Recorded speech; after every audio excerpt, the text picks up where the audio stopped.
deemed to have been postmarked at that time.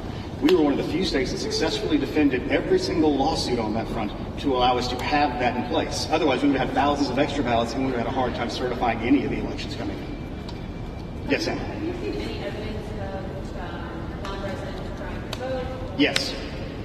Can you talk a little bit about Some of them are under investigation right now. There's a specific one we've seen with a gentleman out of Florida. I'm sure many of y'all saw he did attempt to register. He did go on video and say for people to do that. We've seen other attempts like that. We've seen third-party groups that are under investigation. And a large part of it, and their point of view is, I believe they're like, if we cast a wide net and accidentally get a few people to legally vote, we are the greater good if we got new people to vote as well. That's not a responsible way to do this because it undermines people's faith in the overall system. They have the ability to do better data management than they are doing, and they're choosing not to because they want to set a wide net to get as many people. And when you're sending it to dead people, when you're sending it to people who are out of state, and you look at their addresses and see that, you know what you're doing is potentially going to undermine people's faith in the system. But if your goal is to get as many people, regardless of their legality, to vote, and remember there was one particular person who I believe was in this building earlier today who literally said people should be able to vote who are documented and undocumented. So we have evidence of people saying that's a good thing to do, which we think it is not, because that dilutes the votes of legally registered Georgians.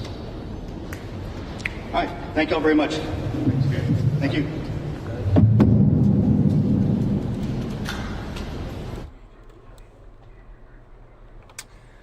All right, so those were some familiar faces that you've gotten to know over the last month and a half since the election. Those Georgia state officials, the Secretary of State, Brad Raffensperger. But we have Joe Biden speaking right now. We're going to take that live here in Wilmington, Delaware.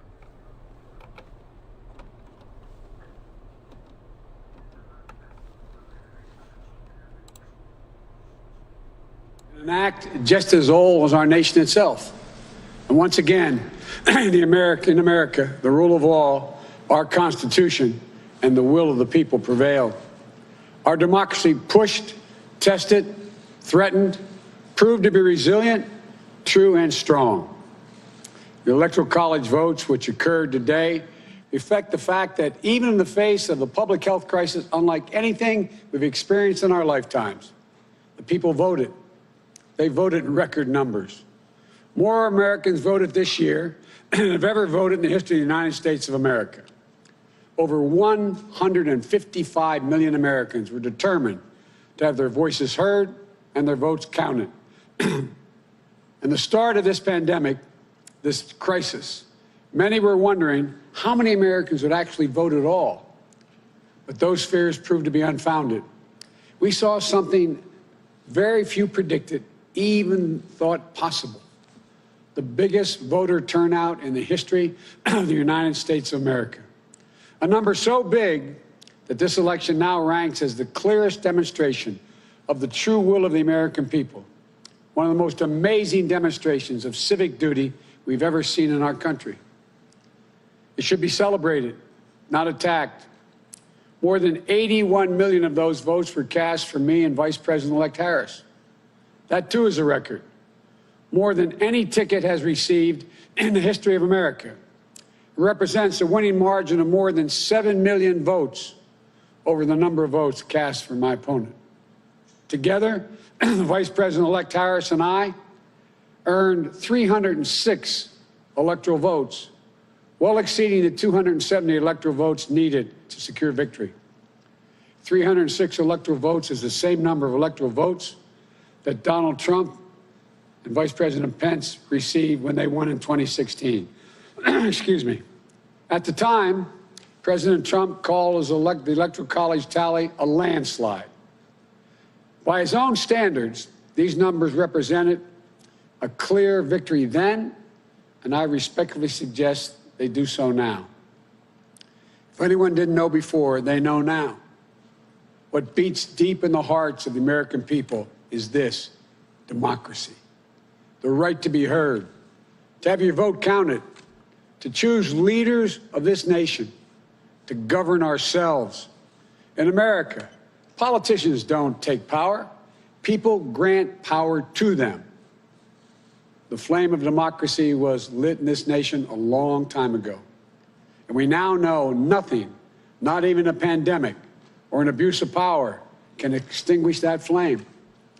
And as the people kept it aflame, so too did courageous state and local officials and election workers. American democracy works because America makes it work at a local level. One of the extraordinary things we saw this year was that everyday Americans, our friends and our neighbors, often volunteers, Democrats, Republicans, independents, demonstrating absolute courage. They showed a deep and unwavering faith in and a commitment to the law. They did their duty in the face of a pandemic.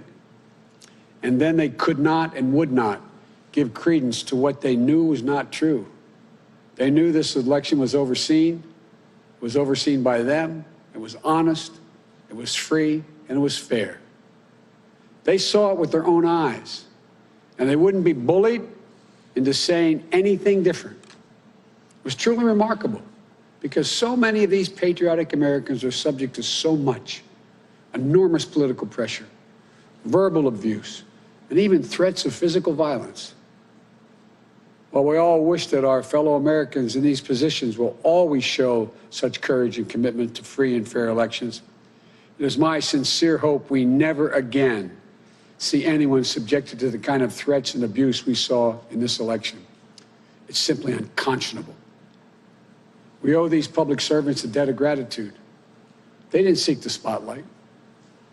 You know, and our democracy survived because of them, which is proof, once more, that it's everyday Americans infused with honor, character, and decency that is the heart of this nation.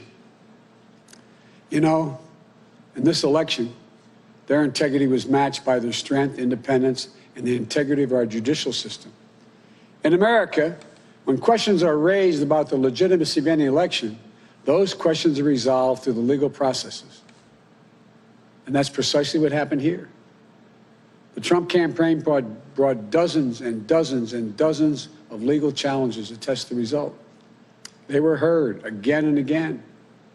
And each of the time they were heard, they were found to be without merit. Time and again, President Trump's lawyers presented arguments to state officials, state legislatures, state and federal courts, and ultimately to the United States Supreme Court twice. They were heard by more than 80 judges across this country, and in every case, no cause or evidence was found to reverse or question or dispute the results. A few states went for recounts. All the counts were confirmed. The results in Georgia were counted 3 times. Didn't change the outcome. The recount conducted in Wisconsin actually saw our margin grow. The margin we had in Michigan was 14 times the margin President Trump won that state by 4 years ago. Our margin in Pennsylvania was nearly twice the size of the Trump margin 4 years ago. And yet, none of this has stopped baseless claims about the legitimacy of the results. Even more stunning, 17 Republican attorneys general and 126 Republican members of the Congress actually signed on to a lawsuit filed by the state of Texas. That lawsuit asked the United States Supreme Court to reject the certified vote counts in Georgia, Michigan, Pennsylvania, and Wisconsin. This legal maneuver was an effort by elected officials and one group of states to try to get the Supreme Court to wipe out the votes of more than 20 million Americans in other states, and to hand the presidency to a candidate who lost the Electoral College, lost the popular vote, and lost each and every one of the states whose votes they were trying to reverse. It's a position so extreme, we've never seen it before. A position that refused to respect the will of the people, refused to respect the rule of law, and refused to honor our Constitution. Thankfully, a unanimous Supreme Court immediately and completely rejected this effort. The court sent a clear signal to President Trump that there would be no part of an unprecedented assault on our democracy. Every single avenue was made available to President Trump to contest the results.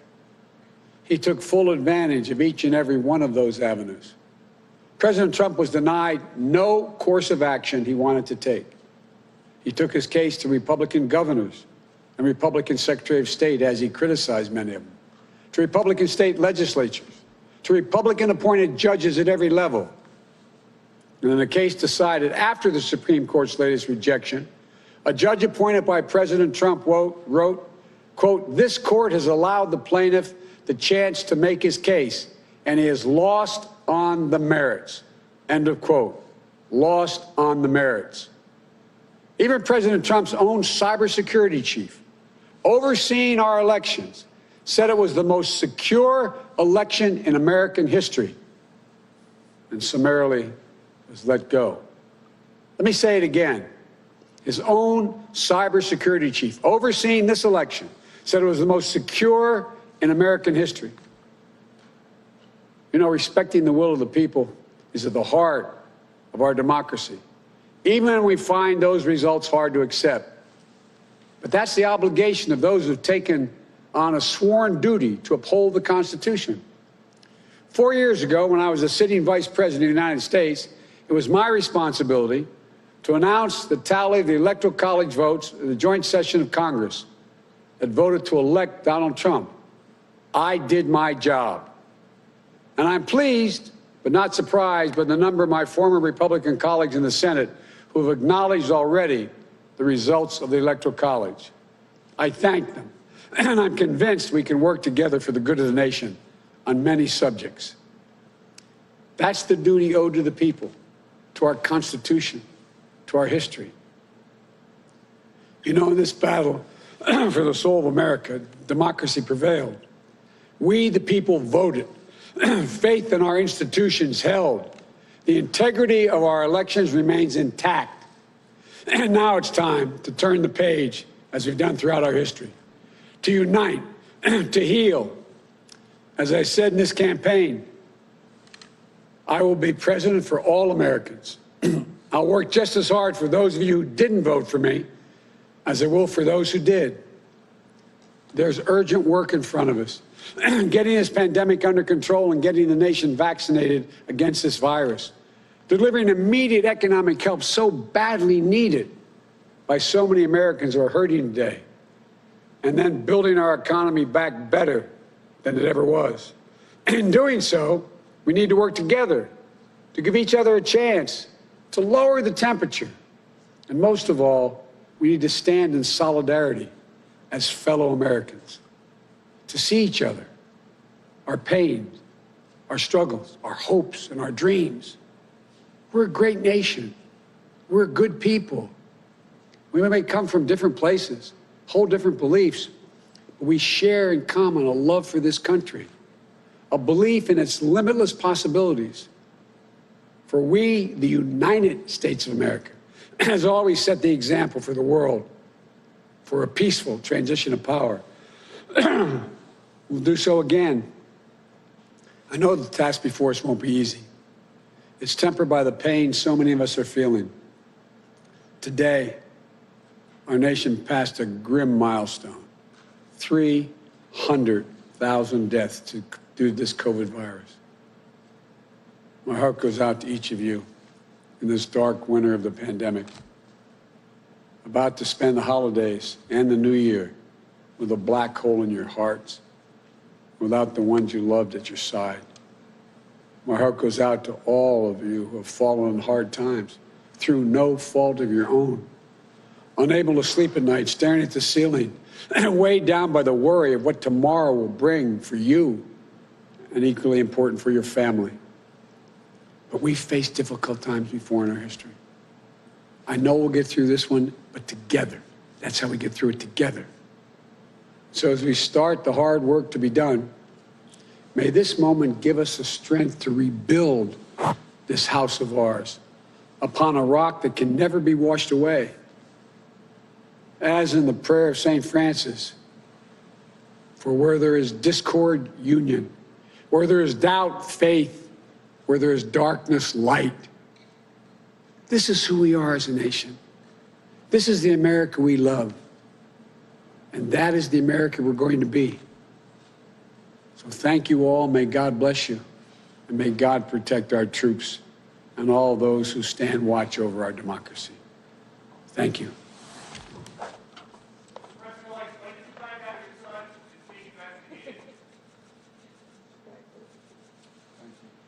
Thanks for the congratulations. Appreciate it. Thank you.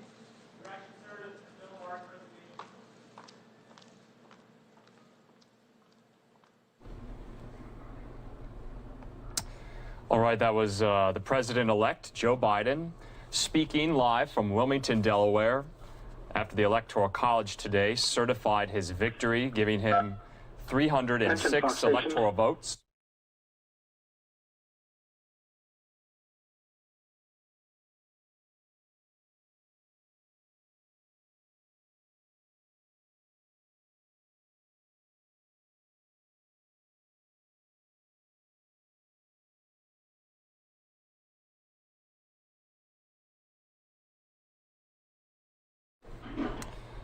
And like I was saying before, Biden receiving 306 of those electoral votes, President Trump receiving 232.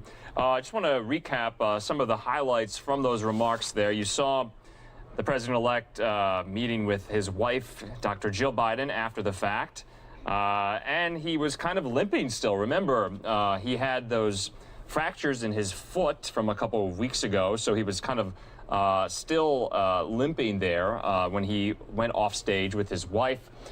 He was noticeably quite phlegmy, if you will, constantly clearing his throat during that speech, so it was a little hard to kind of hear everything that he was saying because he had a frog in his throat. Maybe he has a little cold, but he essentially was saying that he was comparing his victory in 2020 to the president's victory in 2016. Remember, they essentially got the same number of electoral votes, 306. And remember, President Trump said at the time that 306 electoral votes was a, quote, landslide.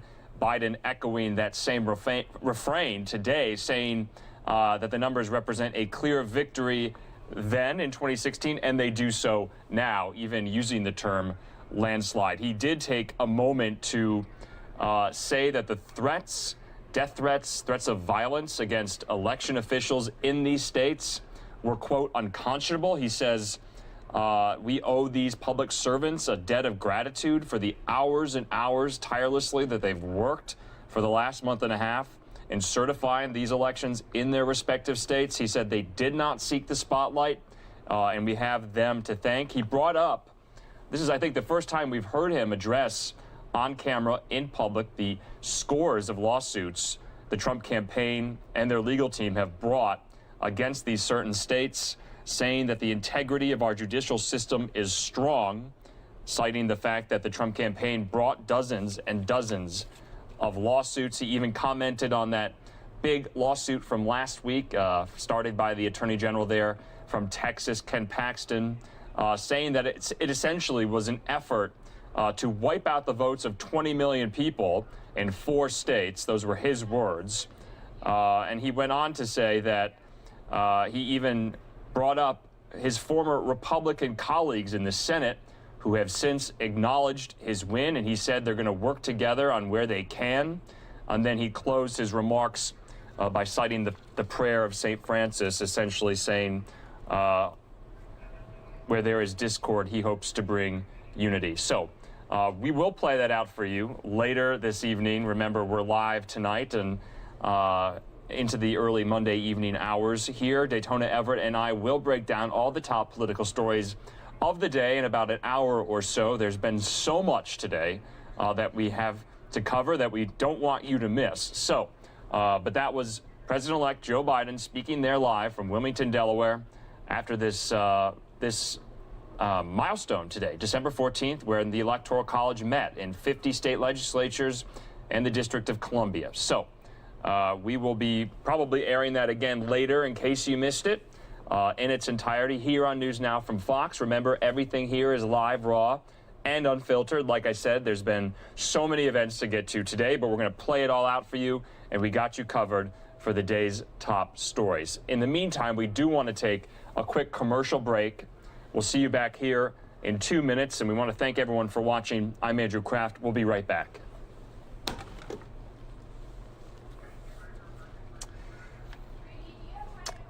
And once again, I'm Andrew Kraft, and it's Oh, it's about 10 to 6 p.m. here Mountain Time, almost 8 p.m. there on the East Coast. We have some of these beautiful scenes that we get from our cameras around the country that we want to show you right now. Here's the U.S. Capitol Dome, the executive residence, the White House, and this really beautiful scene of the Bay Area, San Francisco Bay.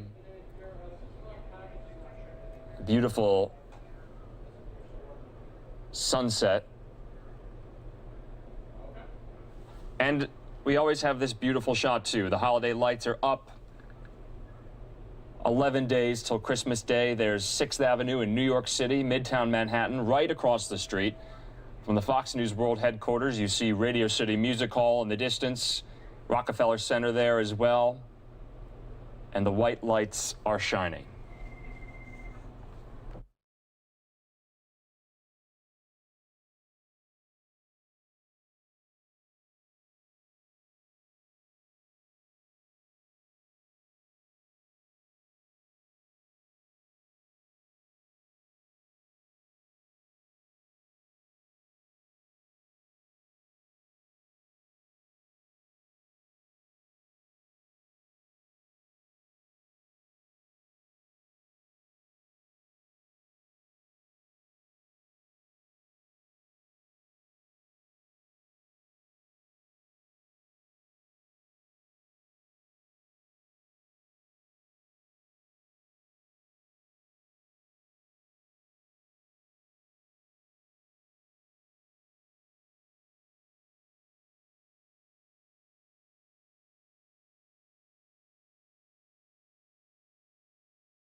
And I'm Andrew Kraft, and we want to thank everyone for watching News Now from Fox. We have a lot of great content coming up in these early evening and late evening hours on this Monday. We hope you had a great weekend. As you know, we're live on the weekend, so we got you covered there. But we now want to play out for you. This is an event that happened earlier. We carried some of this live, but we didn't bring it to you in full. But a bipartisan group of U.S. senators has agreed on a COVID-19 coronavirus stimulus proposal that's been broken into 2 parts. So the first part is around $748 billion in relief, including $300 a week for unemployment insurance benefits, and that would last for 16 weeks. The other part of it is $160 billion in state and local funding, where states and cities have seen their tax revenue just evaporate because of the pandemic. So we're going to play that out. This is a bipartisan group of senators from the nation's capital from earlier. Let's play that out right now.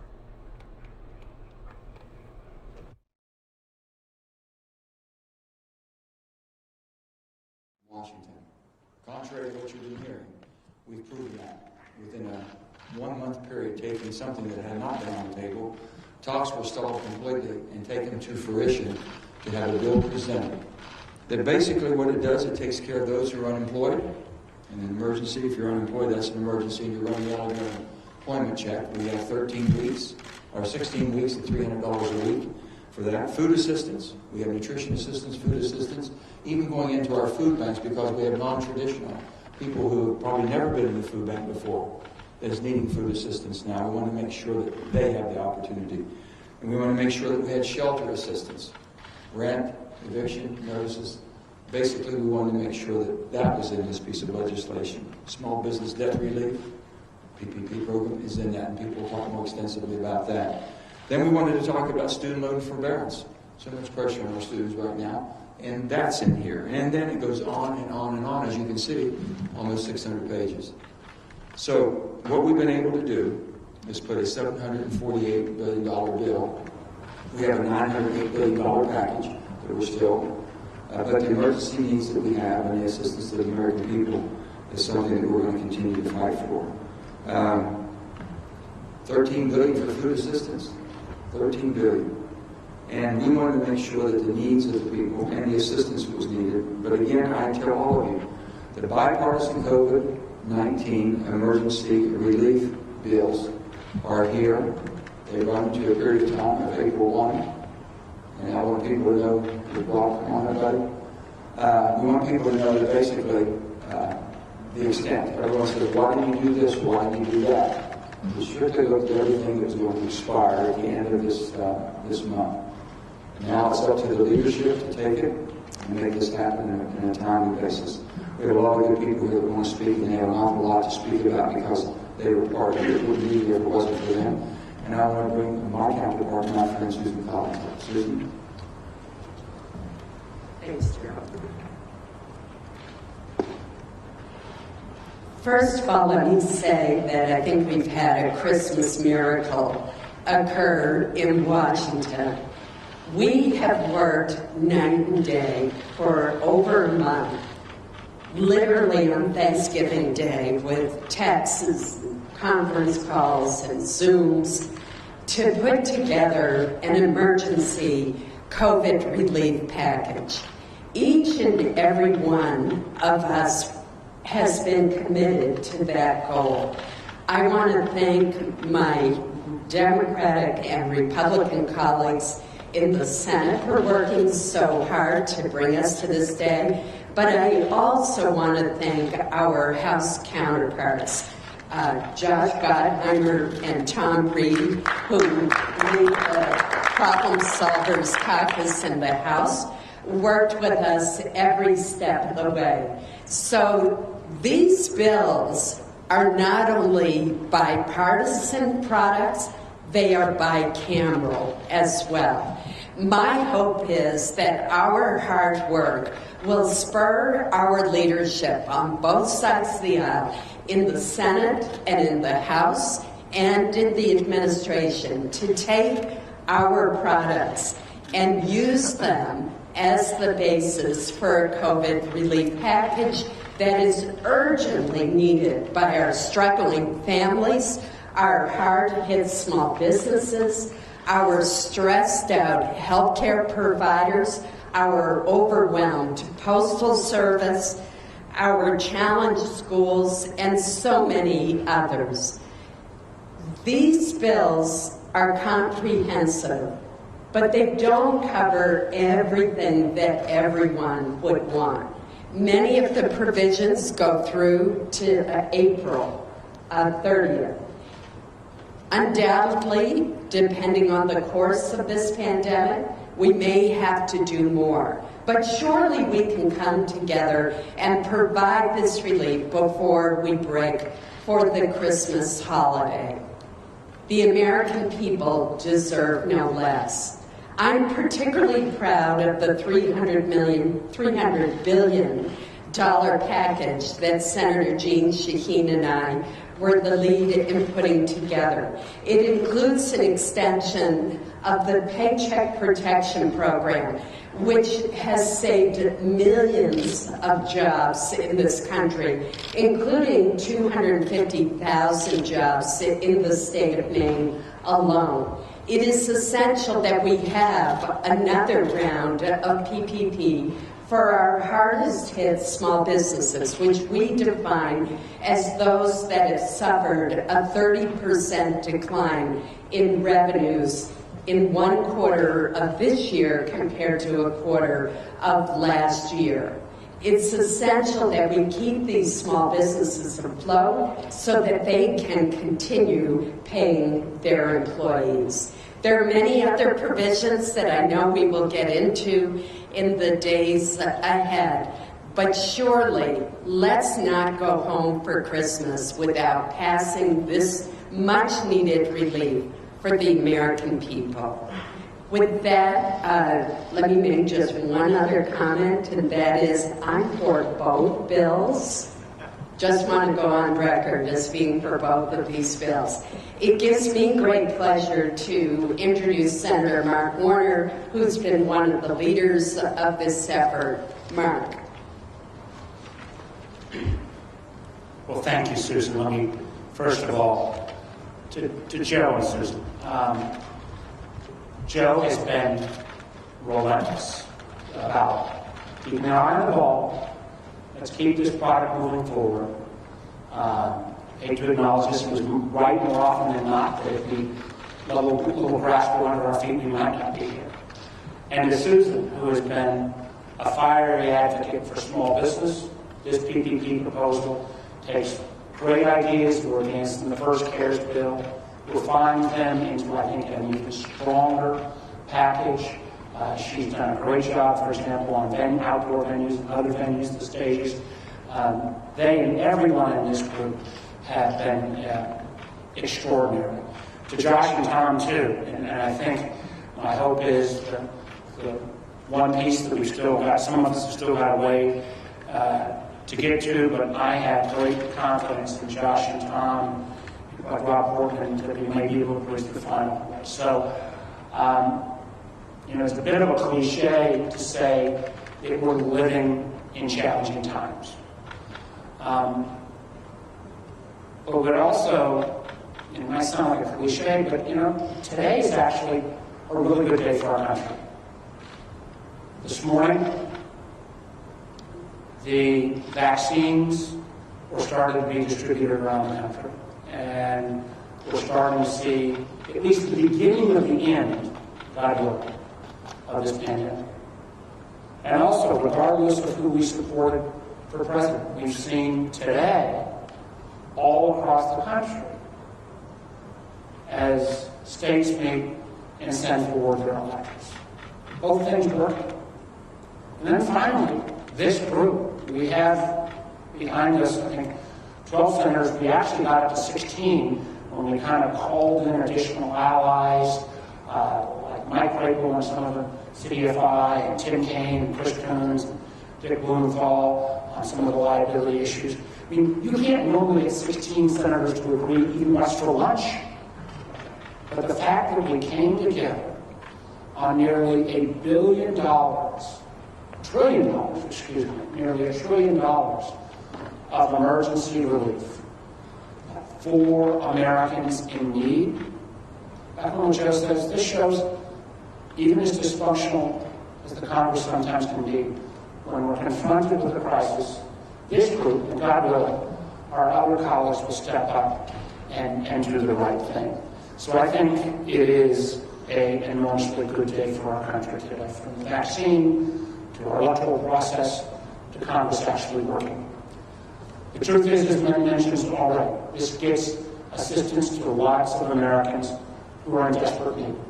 It would be Scrooge-like if we went away and left folks the day after Christmas to lose their unemployment, or the day after New Year's to lose their apartment. We have, I think, addressed virtually every major category. There are others who say there are additional things that could be added in this package. And if there's room to grow the package, so be it.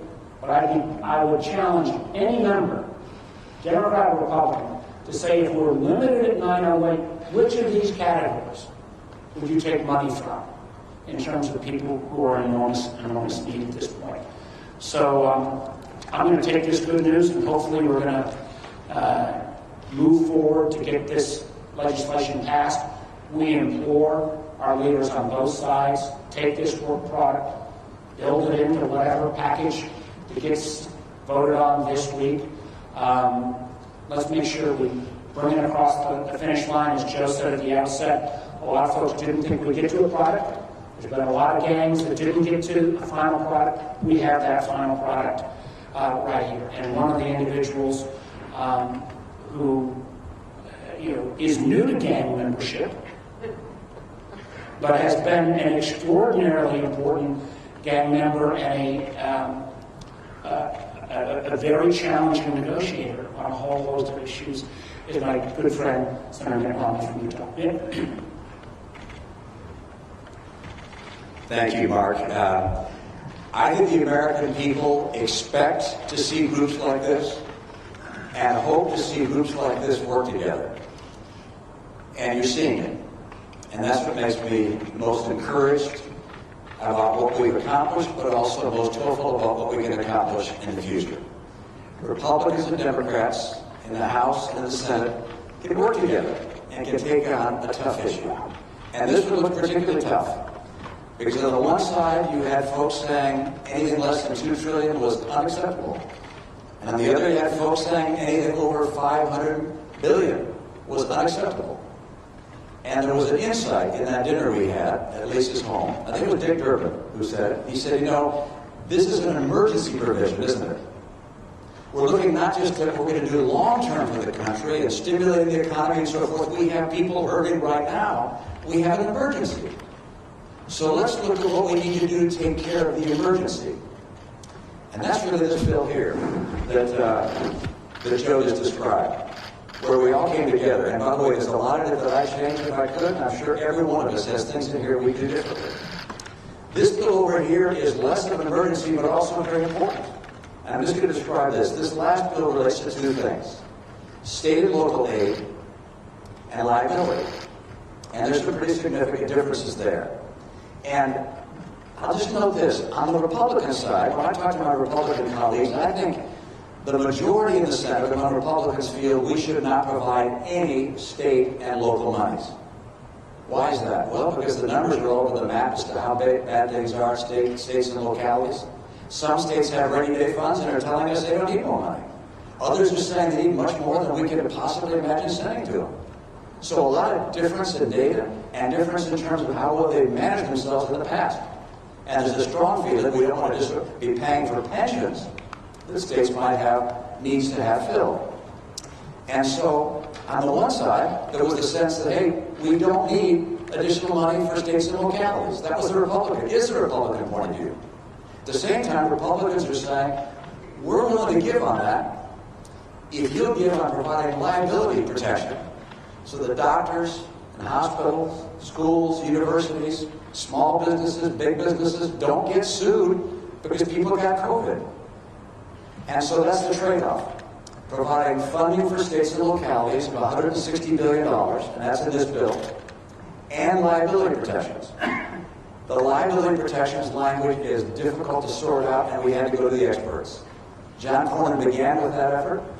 I'll leave that up, Chris. Leave that one back up. John Cornyn went out with a bill in that regard, and our Democrat friends had a lot of changes they thought needed to be made, and so we brought in the real negotiator, and that's Rob Portman. Rob Portman did a heroic job in negotiating together with Angus King and finding ways to see if we couldn't improve the liability package to resolve the concerns Democrats had, and at the same time provide the protections that Republicans want to see. So right now we're going to turn to Bill Cassidy, who's going to describe the state and local program. And at some point we're going to hear from Rob Portman, I'm not sure quite when, on the liability front. Bill? You know, it comes to mind that old joke. I went to a fight and a hockey game broke out. We actually went to Congress and actually negotiations broke out. And we actually came up with something that I think is a victory for the American people. And I like to call this caucus in my own mind the Ronald Reagan Tip O'Neill caucus. Because you have a spectrum from conservative to liberal to all points in between. And the point wasn't to borrow a phrase from Leader McConnell, to make a point. The point was to pass a law. Put differently, this bill is not about sending a message, unless the message is that Congress can work together to make something good happen for the American people at a time of incredible stress. Now, my portion of the bill is in this one. This is the one in which we have state and local, which is combined liability. And I want to credit Tom Reed and Gottheimer and Bob Menendez, because we started working on this 4 months ago, trying to find something that would recognize the difference between states, as Mitt referenced, that would be fair to all. So let me just kind of go through the state and local funding over here. There's $160 billion that will be unleashed if we can find an agreement on liability. $8 billion of that is a tribal set-aside. There is 60 points, so then the remainder goes to state and localities. There's a distribution formula right here. 2/3 of the, 1/3 goes out the door based upon a state's population like that. 2/3 will be based upon revenue loss. Of this 1/3, in fact, of the entirety that goes out, 1/2 goes to localities, one half goes to the states. We heard a lot from localities that they thought in their state their governor did not treat them fairly. I don't know if it's true, but 40% goes out to the states and localities, which turns out to be $60.8 billion split between counties and cities and towns. And there's no minimum. You can have 4 people in your county someplace, and they can still apply if they had some need. Each state gets at least $500 billion. Now, governors must choose how to distribute this 40% that goes in localities. Mitt mentioned there's a great deal of variance as to how different states are affected. A governor may choose that it goes out to localities proportional to population. He may choose that it goes out proportional to revenue loss, or some blend in between, but it has to be the same for all. It can't be, oh, this city gets a whole lot because it's based upon need, and this city gets very little because it's based upon population. It has to be the same formula. And importantly, states cannot use the money for pension funds. Period. End of story. They cannot put more into their pension fund than they did in a previous year. So we feel as if this addresses the needs for states that have lost a lot, but it's fair to states who perhaps haven't lost a lot, but nonetheless will need funding to enable the better distribution of vaccine or for needs that are yet unrealized because of the continued COVID crisis. I'll just say, again, to Gottheimer, Reed, Menendez, but to all that have been involved in this, a lot of viewpoints have gone into state and local funding. I sure hope we get to pass it, because that means also that we come to an agreement on liability reform. With that, I turn over to my partner from the House, Josh Gottheimer.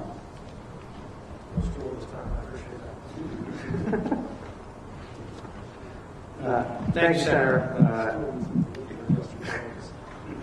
They say it couldn't be done, but today, as Mark said a minute ago, we rolled out a vaccine and actually got Democrats and Republicans in both chambers to come together and get a bill done. And to me, that is a Christmas miracle, as you said, Susan. I think that's the perfect way to explain it. But there is also a reality that we're dealing with. 6,000 people in New Jersey yesterday were diagnosed with COVID-19 in a single day. 1 in 500 in my state have died from the disease. 30% of our small businesses have already been shuttered. Many Americans are in food lines for the very first time. Firefighters, cops, and teachers are facing pink slips at Christmas. And yet here we are, 9 months after we passed the Bipartisan CARES Act. We've been stuck in the mud on delivering relief for our families, communities, and small businesses until today. The mission of the Bipartisan Problem Solvers Caucus is to help restore Americans' faith in our government and break the gridlock in Washington, the very gridlock that has prevented perhaps the one remaining thing on which all Americans agree, the need for emergency COVID relief. Something to get us through the brutal winter ahead, through the spikes every one of our states is facing, something that is a short-term, focused down payment to get us into the next administration. For the past 4 months, a tiger team of our caucus, including my Republican co-chair and great friend Tom Reed, along with Dean Phillips, who's helped lead this tiger team, who's here, Anthony Gonzalez, Abigail Spamberger, and all of us have been meeting nearly every single day. And for the last month or so, we've had this incredibly welcoming group that has invited us in to sit down on their calls every day, on their Zooms. Even on Thanksgiving, they welcomed us in to get something that we could pass both chambers and sign into law by the president. So 9 months later, we're pleased to have reached a common sense bipartisan agreement. The team effort is an example of how Congress should, can, and must act and work together, and a model for governing in a way that the country needs and deserves, not just today, but in the months ahead. But now with the clock ticking, we're here to announce the 2 separate bills and an agreement we've worked so hard to achieve. We're very proud of the values it represents and how it is consistent with what we've been fighting for months. And we're eager to find a way forward. The Problem Solvers Caucus remains eager to find a singular $908 billion comprehensive package that includes all the language and priorities that we've agreed to in the $748 billion bill, plus the $160 billion bill for state and local and tribal governments with liability and worker protections. That's our goal. Like any negotiation, the parts we didn't get, we understand that. But going home with nothing for the American people is simply not an option. And look at what it's got. Supplemental unemployment, vaccine distribution, which is so vital now, PPP for our small businesses, a second round, food for the hungry, rental assistance, child care, and our state and local governments, all the assistance to help them. Children, families, communities, small businesses, schools and teachers, hospitals and frontline workers, states, cities, and tribes, and much more, all helped by this package. To show the effort continues, this afternoon, our 50 members of the Problem Solvers Caucus, 25 Democrats and 25 Republicans, asked us to keep going tonight, to try to find a singular way forward. We voted to say, let's find a way to merge these together into a 908 package with the language we developed and worked on here, with some tweaks on liability and worker protection to get there, but to make sure that we get that state and local and tribal assistance. So everyone here worked 24/7 to make this happen. And the last thing I'll say about them, and we're just welcome to the Senate today, and I think our visa expires in about 15 minutes, so I'll just get this in. These are not often the folks that you see on television or on social media slugging it out, right? Screaming and yelling and tweeting nasty things. That's not this group. What's so impressive about the senators and Joe and Susan, who've done such an incredible job leading, is they're the ones who know how hard this year has been for our country and our neighbors, how much anger, resentment, and fear still grips our nation. And these are the leaders who recognize the country should always come ahead of party.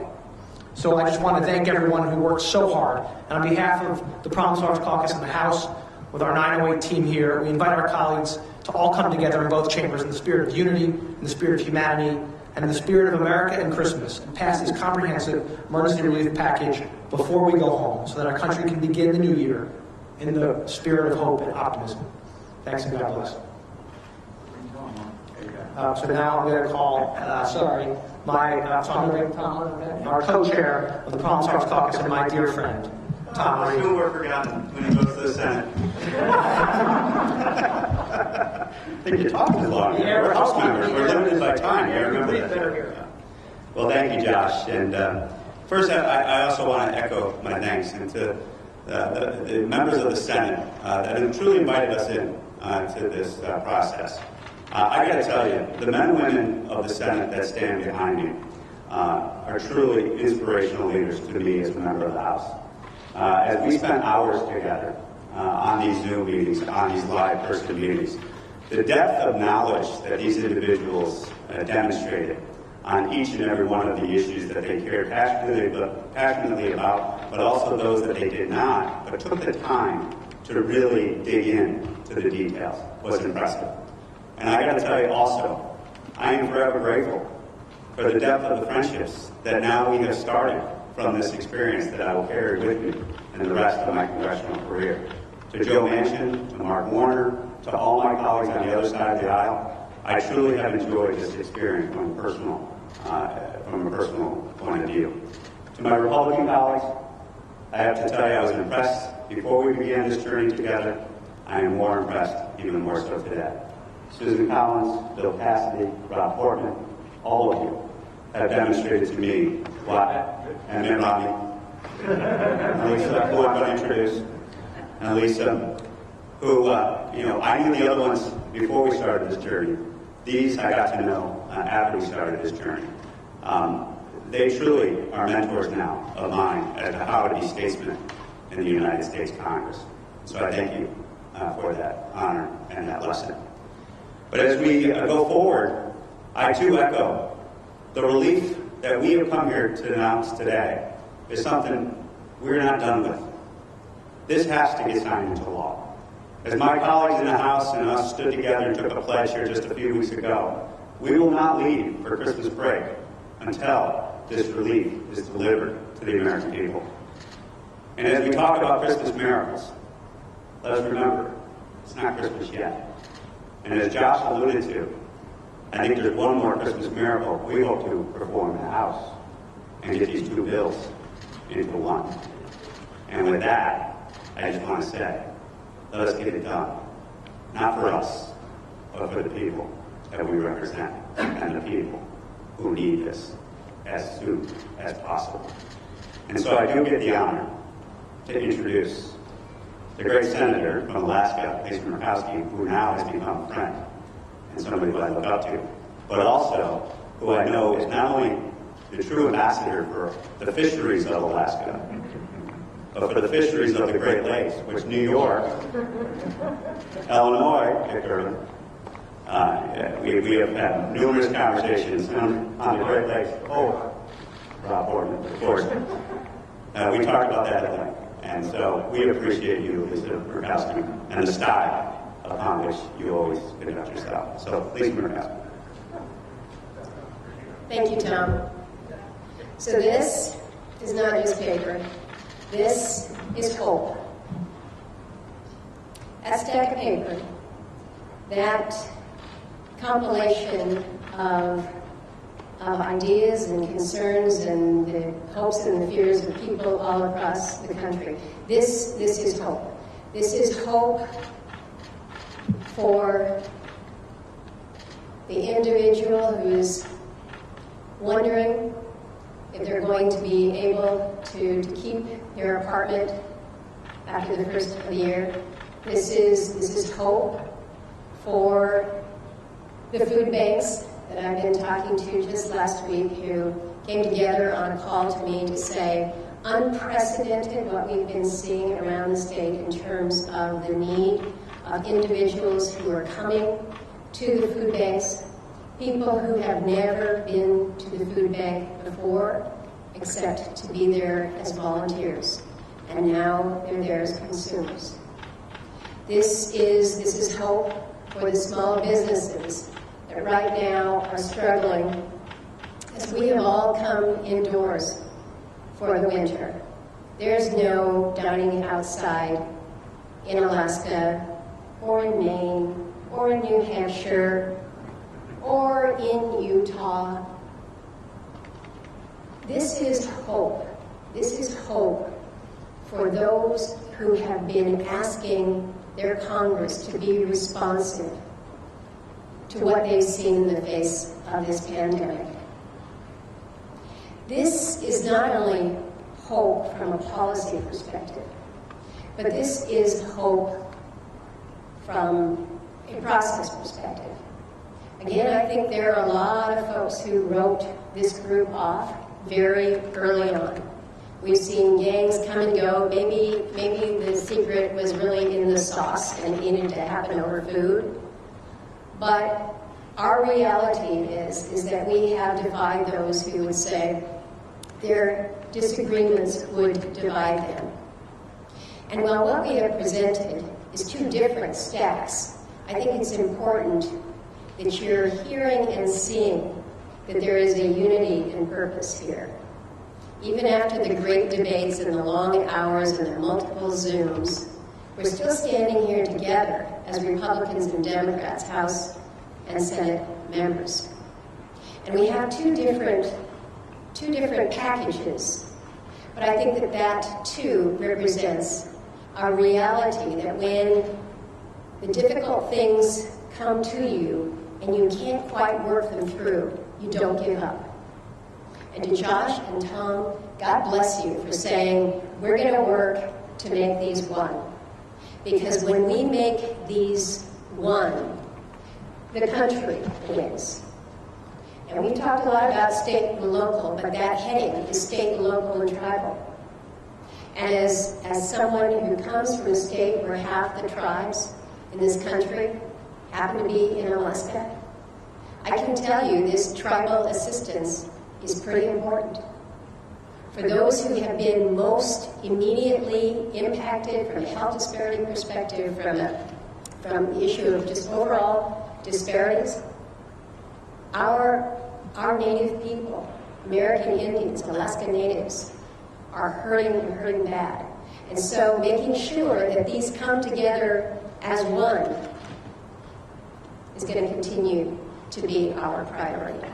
But in the meantime, what we've been able to do is to give to leadership as they're moving through in these final days a ready-made, negotiated product. You haven't seen anybody else step forward. We've got your gift, take it. And I'm supposed to introduce, not supposed to, I am pleased to introduce My friend who has been working with me on the nutrition, fisheries matters, Jean Shaheen, has been a great partner throughout these negotiations, and I'm honored to stand with her and the rest of our friends. Jean? Well, thank you very much, Lisa, and thank you to all of my colleagues in both the Senate and the House who are here this morning, this afternoon. And I want to also appreciate the leadership of Joe Manchin and Susan Collins in the Senate in helping to get us to this point. We know that this country is in a crisis. We have almost 300,000 people who have lost their lives to COVID-19. We have over 16 million people who have been infected in this country. We have 25% of our small businesses nationwide have closed. In New Hampshire, we have record levels of homelessness and food insecurity. We have 12 million people who are going to lose their unemployment in December if we fail to act. And I think there are two things that are really remarkable about this group. The first is that we came together of our own volition, Democrats and Republicans in the Senate and House, to say we've got to do something to respond to the country's being in crisis. And we did that. We have the charts that show how the dollars break down. I was really proud to work with Lisa, not just on fisheries and nutrition and ag, but with Senator Collins on the small business provisions that are not just the Paycheck Protection Program, but include idle grants and are particularly focused on the restaurant industry and hospitality, which has been hurt so much by this pandemic, as well as venues, which have been closed, and many of them have not had a chance to get help.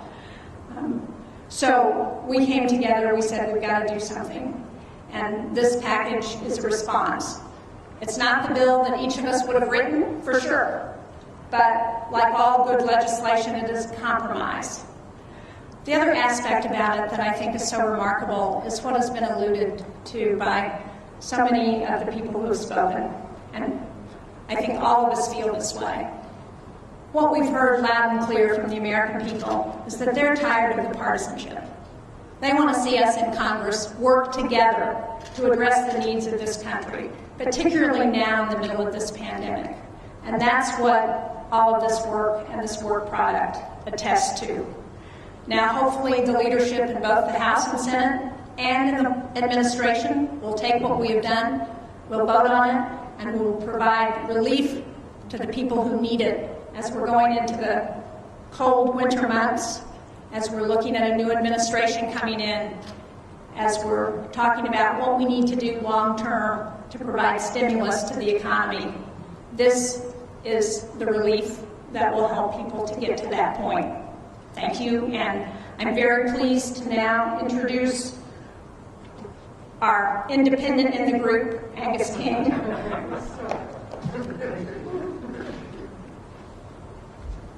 I once said to Susan, you think of me as 2/3 of a Democrat, don't you? And she said, no, it's actually more like 3/4. That's a long bit of history. I think just first a couple of process things that perhaps haven't come through entirely clearly. This bill, this $748 billion bill, is unanimous. It has the support of all of us. And I think that's very important. It's a consensus product to deal with the true emergency associated with this pandemic at this moment in time. And I think that's important. The other piece involving state and local aid and liability, we couldn't come to a uniform consensus, although there's still work going on in that area. So I think that's important. A second kind of process piece that may not be obvious is we're not handing the Senate leadership a concept draft. We're not handing them an outline. We're handing them a bill. This could go on the floor of the Senate tomorrow. It is in legislative language. It's been through legislative council. So we've taken a lot of the work out of this for them and hope that this will be the basis of the package that emerges at the end of the week. Now, there were two areas that I worked on in particular, actually three, but two in particular were addiction and mental health and broadband. Addiction and mental health, we are going through an epidemic not only of coronavirus, but of isolation, suicide, and depression. And that is going hand in hand with the elements of this terrible virus that is afflicting us. So there's a significant portion of this bill that deals with not only opioids, but methamphetamines, alcohol, other substances which are prone to abuse, but also mental health centers across the country. A very important part of the bill. Broadband is here because if there's anything we've learned from this pandemic, among many other lessons, is that we need to be connected. Seniors need to be able to do telehealth. Students need to be able to connect with their schools. And there are huge gaps in this country in terms of connectivity, particularly in rural areas, in places like my state of Maine. So there's a significant portion of this bill that directly addresses that in terms of emergency of connectivity over the next several months, but also in terms of developing the infrastructure to make those kinds of connections important. The third piece that I worked on intensely was liability. And I realized today that I've got more texts from Rob Portman in the last week than from my 20-something daughter. And that sort of puts in perspective how hard we've been working. Rob and I have worked intensively. We've shared proposals back and forth. We couldn't quite get to the conclusion. And I want to make it clear. Everybody here, including myself, is concerned about the threat of lawsuits and what could happen to businesses, to hospitals, to doctors in a situation of unfettered litigation. On the other hand, there's a concern because when you talk about lawsuits and litigation, you're also talking about injured people. And you're talking about people who have a right to be heard and have a right to compensation if they were wrongly injured. And so what we've tried to do is to balance those two interests. We couldn't quite make it. The House is continuing to work on it. I'm optimistic that they may be able to find the solution. Rob and I will continue to work on it.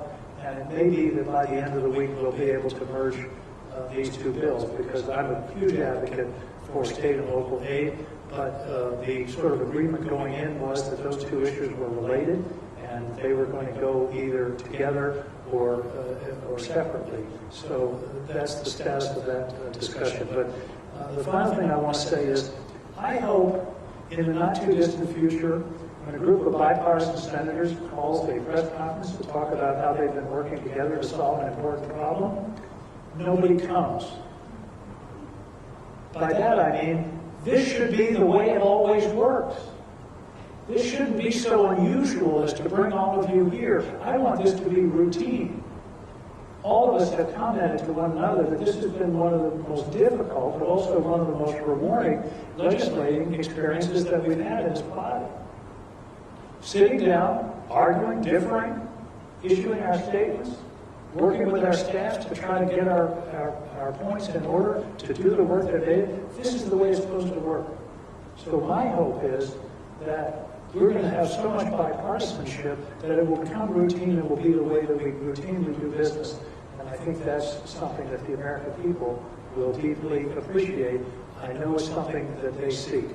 This is a Christmas gift to the American people, and I sincerely hope that our colleagues in the Senate and the House and the White House will seize upon it, execute the work that's necessary to finalize the package, and I look forward to seeing the help that we've offered go out to the American people in the next several weeks, days and weeks.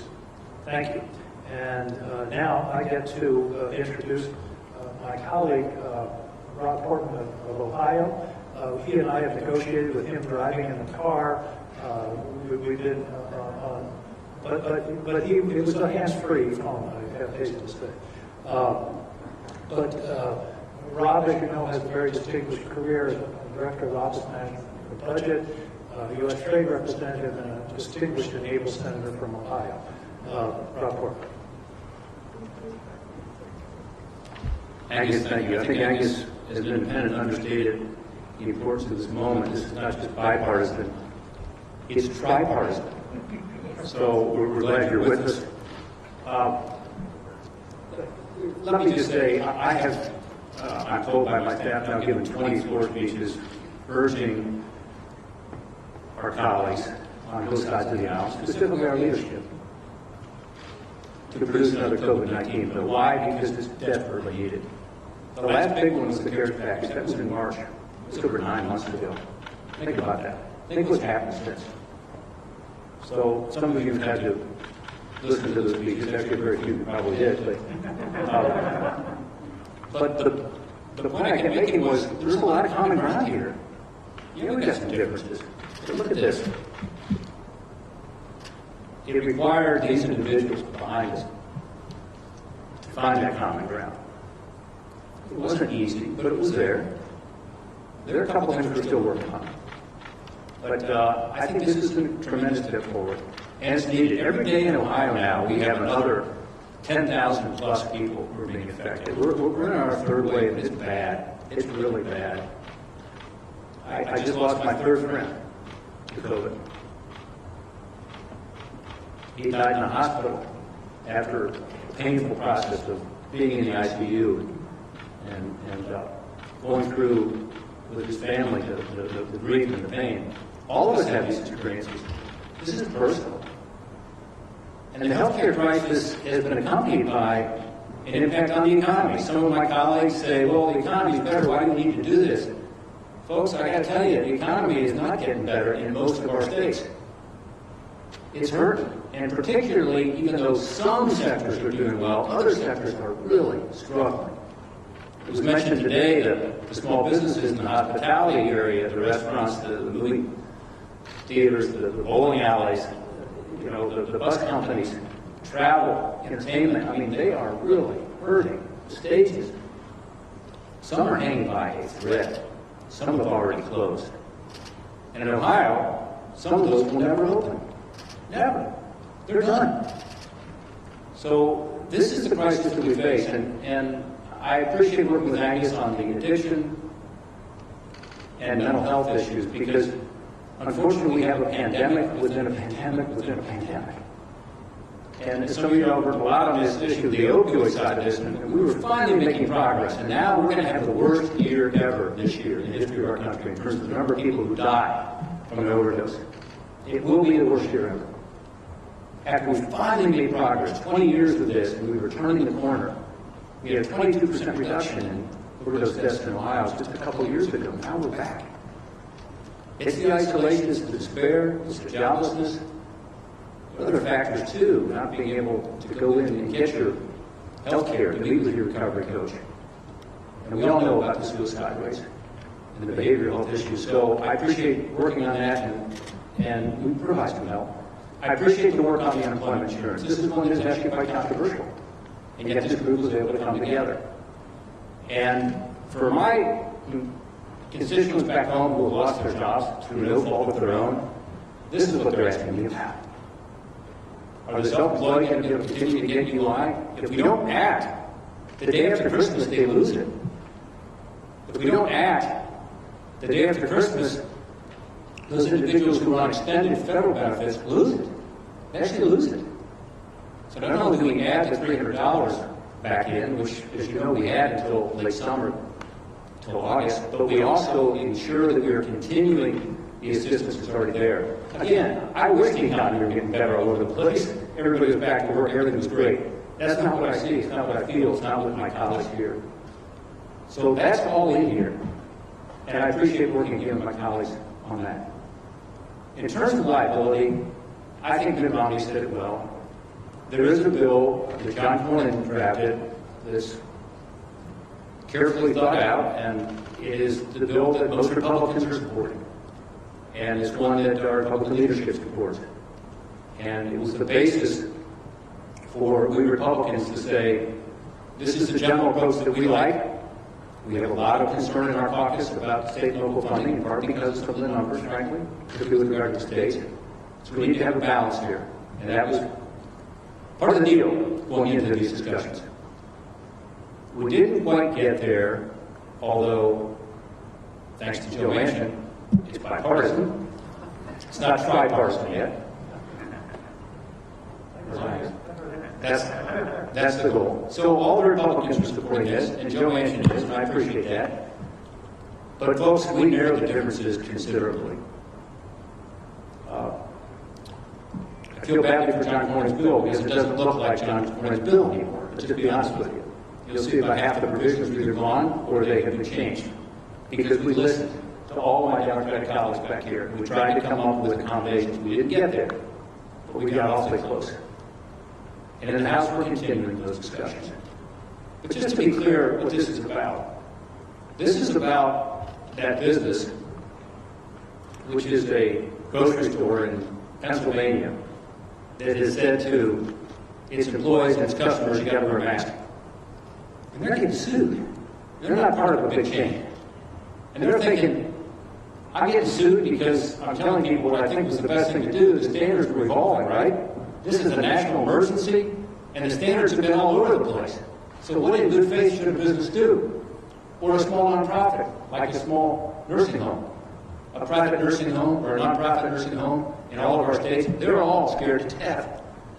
They're not quite sure what the standards were and what they should do. They don't want to get the lawsuit because they can't even fight the lawsuit. They might think they can win the judgment in the end, but they can't afford the 30, 40, 50, 60, 70. I'm looking at my states. $80,000 it's going to cost to actually defend themselves.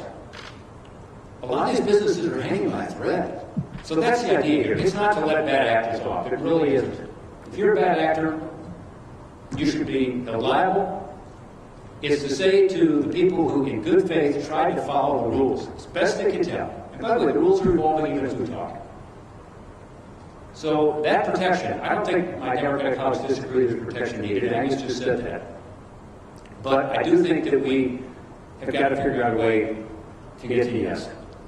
There was a survey done, and admittedly this is by the Chamber of Commerce, so I don't know if it's a survey that my Democratic colleagues would support, but it said to people, what do you think? Should people be subject to lawsuits unless they are grossly negligent?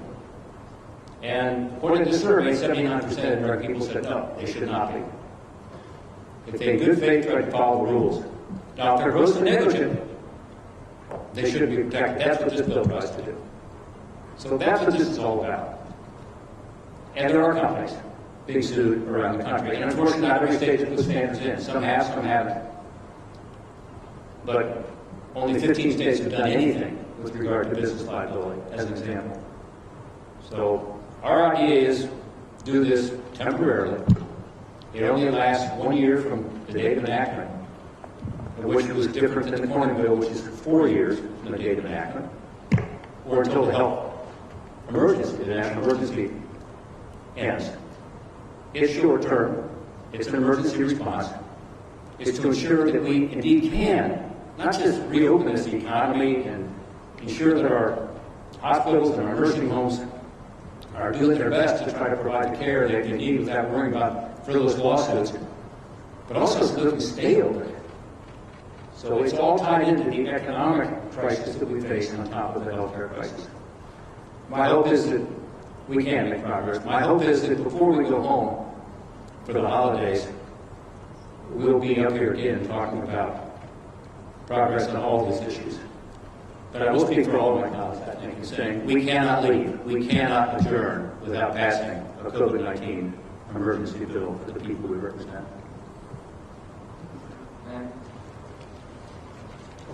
No one told me what I was supposed to do. What can I say about Maggie Hassan, except she's been a great partner in this from the start, and specifically, Maggie's a very smart lawyer. Maggie's a former governor. She has a lot of experience, and she brought that to bear on all of the major issues here, including liability reform. So, Maggie, up to you. Well, good afternoon, and I want to thank my colleagues all, but especially Joe Manchin and Susan Collins, for leading us in this effort, and to the whole group, because what you've just heard, the description of ongoing conversations, Zooms, texts, emails, is an accurate one. And the agreement reflected in this stack of paper here is an extraordinary amount of work in a short amount of time.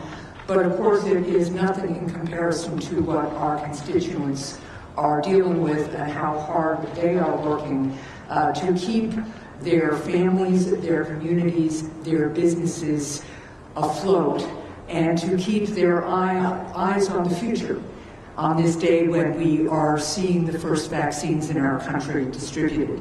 I want to talk about a couple of things that haven't been mentioned. While there is still work to be done on this joint package on liability protections and state, local, and tribal aid, there is also, though, agreement, and it is reflected in the $748 billion bill on aid to our schools and our colleges, and that reflects $82 billion worth of education funding, the majority of it going to our public schools K through 12. Also, some money going for higher education, both the institutions and the most in need students, as well as a similar fund that you saw in the CARES Act to governors to give them some flexibility to help schools with COVID-related expenses. We have been hearing loudly and clearly from our educators about the challenges that they have not only now, either due to remote learning, in-person learning, or a mixture of the two, but we know that they are anticipating a reopening of schools where our children will not only have some learning gaps or lags to address, but some social and emotional issues to address as well. The challenges for America's schools moving forward are going to be considerable. They also represent opportunity for us to come together and recommit ourselves to our nation's children. But it's critically important that we address that now, and I'm pleased and so grateful to all of my colleagues for working on this with us. Senator Cassidy and I were dealing on the education funding, and as Senator Portman described, we also worked on the unemployment issue, and the whole group on state and local really worked very hard on the formulas that you see. I do want to just say on the liability issue, Democrats are concerned too about the very instances and examples that Senator Portman laid out. I think the differences we're trying to work through is that as we read the language, it just seems to go beyond the COVID situation and address some things that really have a broader impact and don't deal with COVID. So we just have to work this through. This morning, I spent about an hour doing a Zoom with leaders of New Hampshire's long-term care facilities, nursing homes. Everybody in masks, our VA medical center leaders who are deploying some of their personnel to support other nursing homes in our state as they are dealing with the ravages of COVID-19, a virus that one of them described as truly insidious. They are working as hard as they can to protect their residents and each other. They are having staff spend the night in the long-term care facilities so they don't bring COVID out to their communities, or they don't bring COVID from their communities into their long-term care facilities.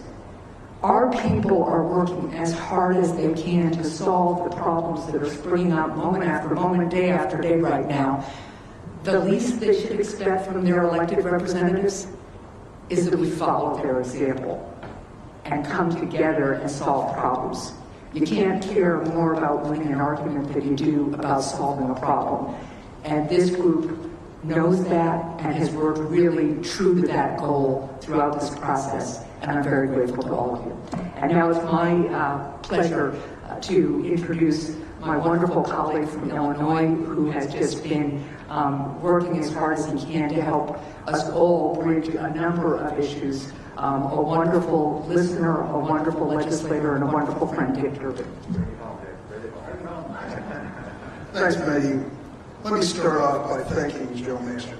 I was originally scheduled to be on tomorrow morning's list of speakers, and he allowed me to come here this evening's list. Thank you very much, Joe. That's hilarious. It's hard to imagine it's been 9 months since we passed the COVID-19 relief bill. But we passed it 96 to nothing. strong bipartisan vote, $3 trillion. 9 months, we know what's happened, it's been recounted over and over. What's happened in America since then. And there have been efforts made to come up with a new COVID relief bill. Some passed the House and others were offered in the Senate. The net result of it was zero, nothing to show for it. For all of this concern across America over what we're going through with this pandemic and with this economic situation, we couldn't pass a bill. Not in the ordinary way, not in the committee, to the floor, amendment, to the other chamber, conference committee. You read that and how laws are made. It doesn't work that way anymore. And as we fail over and over again to do anything, the American people told us about it. They said, you're pathetic. You're pathetic. In the midst of a pandemic with this economic downturn, you can't find a majority in both houses for anything. It's no wonder that they lost faith in Congress, maybe in the White House. And it's no wonder that at some point a number of us said, we've got to try something new. So we sat around Lisa Murkowski's house one night, social distancing, windows open, masks on, and started the conversation. And it led to where we are today. Weeks have passed, hours and hours of Zoom calls, and we've reached this point. It feels good. It feels like legislating. It feels like why we were elected. I remember at one point that you said, how do I explain to people in Utah that I came out to Washington to address the national debt and health care, and we don't even talk about it on Florida? I remember you said that day. And that's the reality. We just don't talk about that in polite company. Well, we decided to try differently. Hats off, Joe Manchin, Mark Warner, Susan Collins, Gene Sheen, all of them on this thing if I go through, Lisa for dinner again. We've come this far, and this bill shows it. $748 billion, dramatic amount of money. And it's going to help people that desperately need it. I won't go through because you've heard the litanies recounted over and over again of all the things that are included in this bill. This is our consensus bill. We all agree on it. It's ready to go. There's no excuse for either the speaker or the leader. You've got to give us the vote. Don't let us go home for Christmas without a vote on this. Maybe you've got something better. Be my guest. Bring it as an amendment. But there's no excuse for us not acting now that we have put in all this work on a bipartisan basis. And then there's this side of the equation. And I think it's been described accurately. Consensus, all aboard. On this side, majority, bare majority, not all aboard. But the two provisions in this thing are critically important. I will tell you right off the bat, I think we should be talking a lot more than $900 billion for what we're facing. But in the interest of compromise, we stuck to $908 billion. I think we ought to stick to it all the way through. I also feel that help for state and local governments included in here is absolutely critical. Many of them are struggling to get by and counting on us to deliver. There may be some difference of opinion in the Republican caucus, I don't doubt that. But I think, by and large, we know that America is better when we're not laying off firefighters and policemen and healthcare workers and teachers. Not at this moment in our history. So what stopped it from being, as Lisa described, one bill? The liability section. Rob Portman gave his explanation, his defense. At one point, Angus King said to me, don't debate him. And then he went on a little longer and said, I guess you have to debate him. I'm not going to do it. All I can say is, fundamental to this conversation is fairness. Fairness to the business which is making a good faith effort to protect customers and workers. And fairness to the victim who, without a day in court, if they are wronged or hurt, cannot get compensation. That's what it's all about. We've got to be able to find a middle ground and strike a middle ground that is fair to both. That's still the burden we face. And I urge my friends in the House, both sides in the Problem Solvers Caucus, take a look at the suggestions that have been made by Democrats and Republicans. We need try to find your position on this issue. And that's all I have to say at this point, other than to close and say, we can't go home for Christmas if we don't do this. We cannot go home for Christmas and leave millions of Americans losing their unemployment insurance the day after Christmas because we didn't even debate it on the floor of the Senate. Both sides have to urge that to happen. I think we will. Let me wrap this up very quickly, and thank you all for being so patient and kind. I want to thank Dean Phillips for being here. Dean has been very instrumental from the House side working with us. But let me just tell you this. Everyone has told you, basically, this is help is on the way. Tell the American people help is on the way. It's here. There's not a reason why our leadership should not take this up immediately and pass it. And not that we should not go home for Christmas. We will not go home for Christmas until we pass legislation that gives relief to the American people. We're hopeful that both of these become together. In the spirit of cooperation, I was for both. That's the bipartisanship. Because both sides have absolutely, I think, compelling arguments. And the need and the reasons why we have the positions we have. I have all the faith in the world we're going to come together on this. But help is on the way in this one right here. How we're going to do this right now is not open questions right now. Everybody that you might want to question, they're going to stand. Our senators are going to stand. We have, as far as our liability protection, we've got Rob, we've got Josh, we've got Tom, and we've got our lawyers. We've got Dick. So you can hear from both of them where we are and what we're trying to do. Anybody on everything that we've agreed on over here, you ask any questions you want to anybody over here if you would. So come on up, gang, and stay wherever you want to stay. Okay? Thank you all. Thank you. God bless you. Thank you for staying. If you got a question, come up and ask us.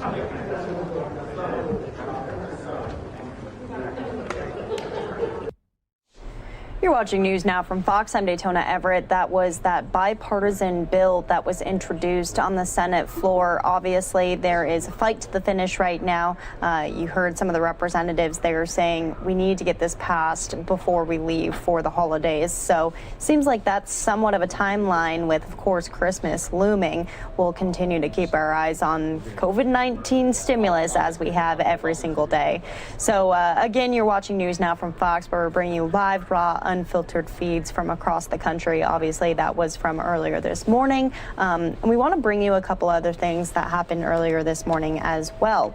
So Governor Cuomo was among the first states in New York to administer the vaccine. And we have that press conference from earlier this morning. Sandra Lindsay was the first ICU nurse to actually get the vaccine. We're going to play that out for you here on News Now from Fox. Then after that, we're going to hit all of today's top headlines for our little political rundown that we bring you every single weekday. Me and Andrew Kraft are going to be talking about a number of topics today, not only COVID-19 and, of course, vaccines, but some news with Attorney General Barr, the Georgia runoffs today, and also the Electoral College. We just heard from President-elect Biden. We're going to play that out again for you. So we have a stack tonight for you on News Now from Fox. I'm going to send some of you off to a 2-minute commercial break. But when you come back, Governor Cuomo and those first vaccines getting administered from this morning.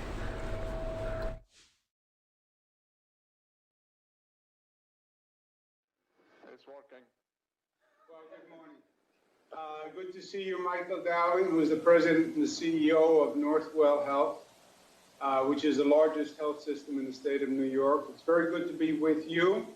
Dr. Chester, pleasure. Good morning.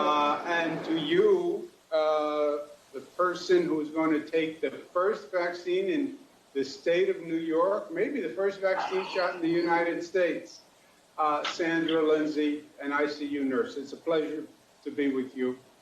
And you are in Long Island Jewish Medical Center, which is in the borough of Queens.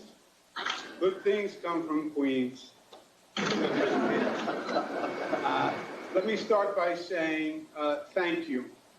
Thank you, doctor. Thank you, nurse. Thank you, Mr. Dowling.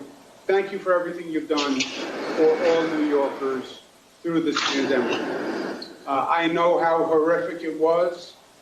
It was a modern-day battlefield, and that's why the word heroes is so appropriate for what you did. You put your fear aside, and you stepped up every day to serve others, and you did it magnificently well. So I can't thank you enough. This vaccine is exciting because I believe this is the weapon that will end the war.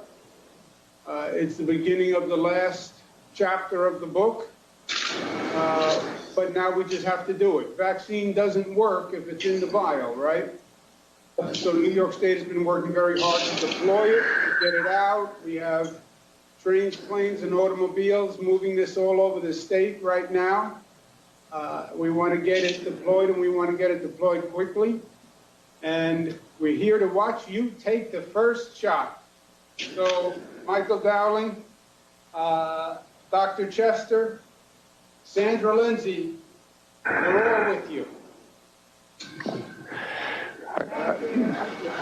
Governor, thank you so much. And let me also express our thanks to you for your extraordinary leadership during this whole pandemic over the last number of months, and obviously today. And the fact that you committed to science and data to guide your leadership is absolutely extraordinary. And as you said, we're in Eastern Queens. And as you know, Queens was the epicenter of the COVID issue back a number of months ago. This is where it hit the hardest. And this facility, Long Island Jewish, was right at the center. And here at Northwell, you know, we've seen well over 100,000 COVID patients. And at one point back in April, we had over 3,500 patients in our hospitals.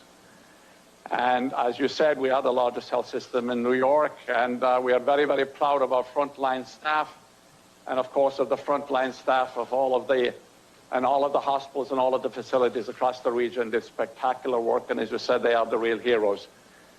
So it's a pleasure to be here with Sandra and Dr. Chester.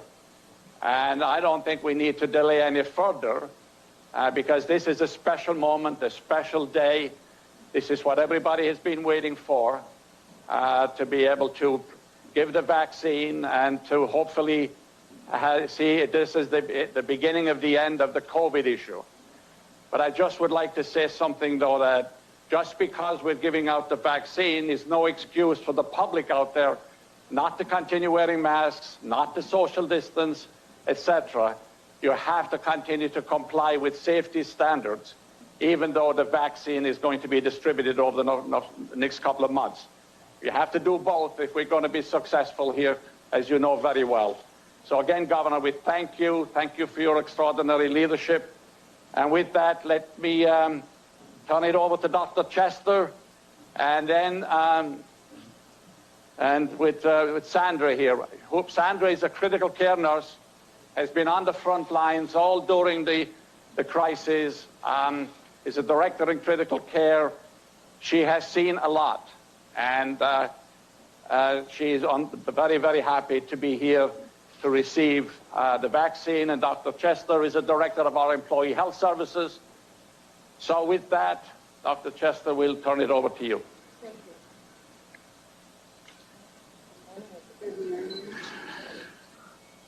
How are you feeling today? I'm feeling great.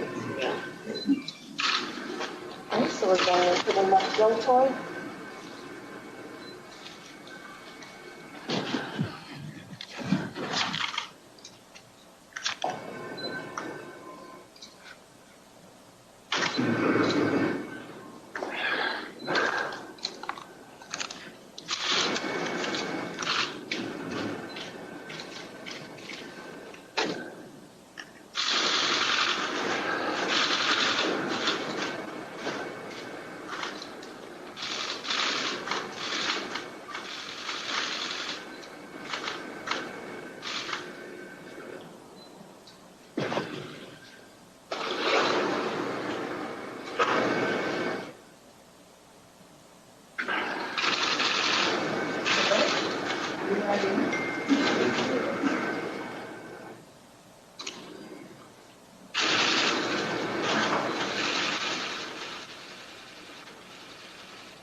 So, Sandra, you didn't flinch. I take it that Dr. Chester has a good touch. She has a good touch, and it didn't feel any different from taking any other vaccine. Great. Dr. Chester, it all worked, the kit from your end? Everything worked perfectly, thank you. And you're feeling well? Governor Cuomo, I'm feeling well. I would like to thank all the frontline workers, all my colleagues who've been doing a yeoman's job to fight this pandemic all over the world. I am hopeful, I feel hopeful today, relieved. I feel like healing is coming. I hope this marks the beginning to the end of a very painful time in our history. I want to instill public confidence that the vaccine is safe. We're in a pandemic, and so we all need to do our part to put an end to the pandemic and to not give up so soon. There's light at the end of the tunnel, but we still need to continue to wear our masks, to social distance. I believe in science. As a nurse, my practice is guided by science, and so I trust science. What I don't trust is that if I contract COVID, I don't know how it will impact me or those who I come in contact with. So I encourage everyone to take the vaccine. So you said it very well, Sandra. We trust science here in the state of New York. Federal government approved the vaccine. We then had New York State have a separate panel that also approved the vaccine. And we've been following the science all along. I hope this gives you and the healthcare workers who are battling this every day a sense of security and safety and a little more confidence in doing your job once the second vaccine has been administered. In New York, we prioritized healthcare workers at the top of the list to receive the vaccine because we know that you are out there every day putting your lives in danger for the rest of us. So we want to make sure we're doing everything we can to keep you safe. And the point about New Yorkers and Americans having to do their part and take the vaccine, because the vaccine only works if the American people take it. They estimate we need 75% to 85% of Americans to take the vaccine for it to be effective. So every American has to do their part. And your point is right. It's going to take months before the vaccine hits critical mass. So this is the light at the end of the tunnel, but it's a long tunnel. And we need people to continue to do the right thing and the smart thing all through the holiday season. And hopefully when we get to about June, they estimate the vaccine can hit critical mass. But the healthcare workers will get it first because we know that you're super stressed during this holiday season. So God bless you. I want to thank you from the bottom of our hearts for what you do. Everybody knows it. Everybody knows how brave you are, and skilled, and talented, and selfless. When they use the word heroes, we don't mean that lightly. We mean it deeply and sincerely. What you do, showing up every day, you really are heroes, and we wish you and your families a blessed holiday season. Michael Downs, thank you very much for your leadership once again, my friend. Yeah. Thank you, Gov, and we will beat this. We will win. Thank you. When my time comes, I want Dr. Chester. I like her style. No problem. I want to be there to see it. Thank you, guys. Thank you very much. Thank you, Gov.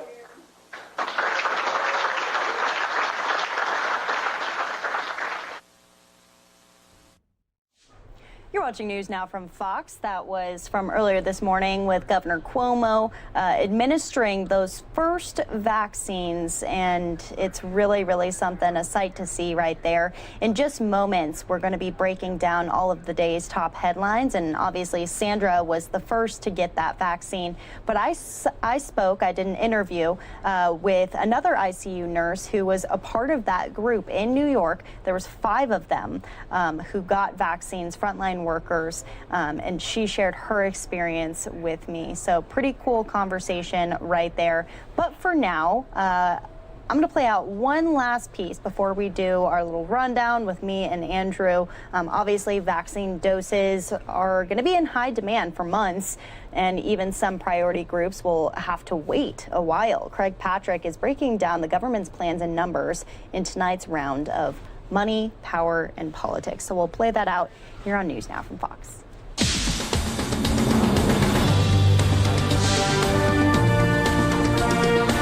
Well, in terms of the numbers, Pfizer produced 6.4 million doses of its vaccine in the first batch. Of those 6.4 million, the federal government is setting aside 400,000 of them in the event of some other kind of emergency or disaster. So that leaves 6 million doses available for the entire nation.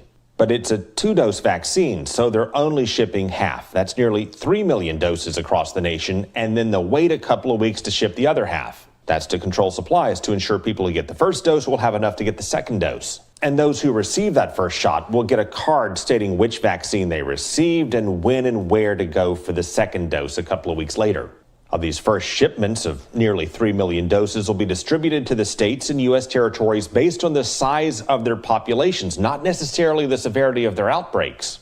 That's how a state like Idaho, which is seeing one of the highest rates of transmission in the nation, is getting 13,000 doses at first, while Florida is getting nearly 180,000 in the first shipment. And of those nearly 180,000 doses coming to Florida, 97,500 are reserved for the 5 largest hospitals across the state. We were limited by the federal government to 5 facilities. They have the storage capacity to store it for -70. Most hospitals do, but not all. And those 97,500 doses in hospitals are reserved for medical staff at greatest risk of being exposed to the virus. That includes ER doctors and those who work in COVID wards. And the ER doctor, they are like the first one. Always patient comes to the ER, they don't even know that they have COVID, so probably they get exposed. Then the hospitalist or medical doctor who are taking care of those patients. Meanwhile, the state reserves 60,450 doses for residents of long-term care facilities. The state will use the CVS and Walgreens pharmacy chains to go on site and give those shots in person. Both companies are under contract with the U.S. Department of Health and Human Services to administer vaccine inside those facilities. And they'll monitor each resident for at least 15 minutes after each gets a shot. Also, the state reserved more than 21,000 doses for its pilot program. Residents of skilled nursing facilities in Broward and Pinellas County will get the shots first. The governor said those 2 counties have facilities with some of the highest concentrations of residents, and that's one of the reasons why they're at the front of the line. Now, keep in mind, across the state, there are 145,000 residents in long-term care. So the first allotment will not be enough to vaccinate all of them. And looking down the road, there also will not be enough to vaccinate other priority groups heading into the first part of 2021. Here's the challenge. The U.S. government agreed to buy 100 million doses of Pfizer's vaccine and 100 million doses of Moderna's vaccine. Both require 2 doses, so that should vaccinate 100 million Americans. But there are an estimated 100 million Americans just with underlying health conditions, plus 21 million healthcare workers, plus more than 80 million workers considered essential, and more than 50 million senior citizens. There is, of course, some overlap among these groups, but there are still clearly fewer doses than we need just to work through the priority groups. We could have bought more doses from Pfizer, but the Trump administration took a pass. And now Pfizer says it will not be able to sell us more until June or July. Some of it was promised to other countries after it was offered multiple times to the United States. And that means Pfizer's factory in Michigan will ship vaccines overseas before the general public will get vaccines in the United States. Pfizer did offer an additional allotment coming out of that plant, basically the second quarter allotment to the United States government multiple times, and as recently as after the interim data came out and we knew this vaccine looked to be effective. Well, the Trump administration is banking on AstraZeneca and Johnson & Johnson to come through with successful vaccines the first part of next year. But they're both still going through trials, and there are no guarantees. And a new administration, the Biden administration, will be responsible for distributing most of the vaccines. And the president-elect says we need more money from Congress to do it right. This will be one of the hardest, the most costly operational challenges in our nation's history. We're going to need Congress to fully fund vaccine distribution to all corners of the country. We'll track the shipments and the costs and the needs in the coming rounds of Money, Power, and Politics.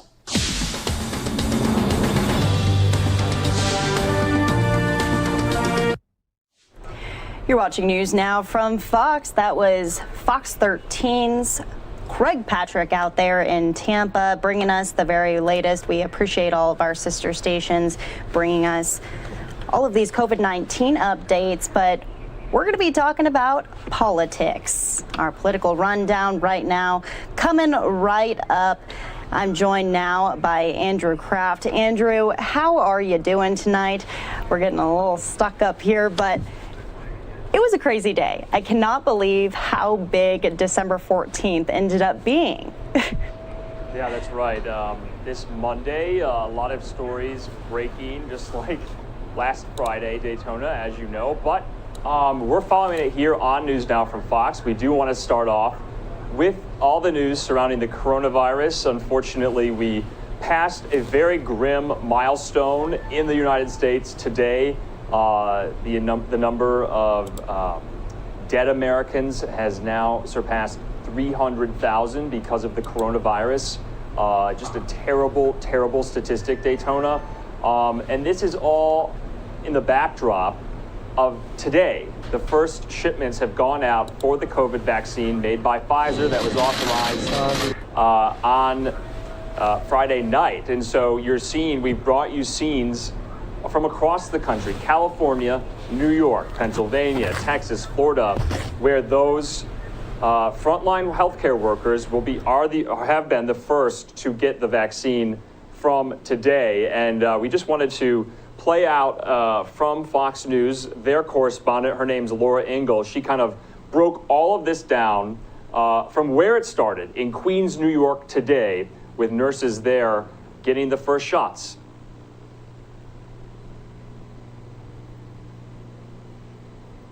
A possible turning point in the fight against COVID-19. Hospitals across the country administering Pfizer-BioNTech's coronavirus vaccine today, kicking off the largest vaccination project in U.S. history.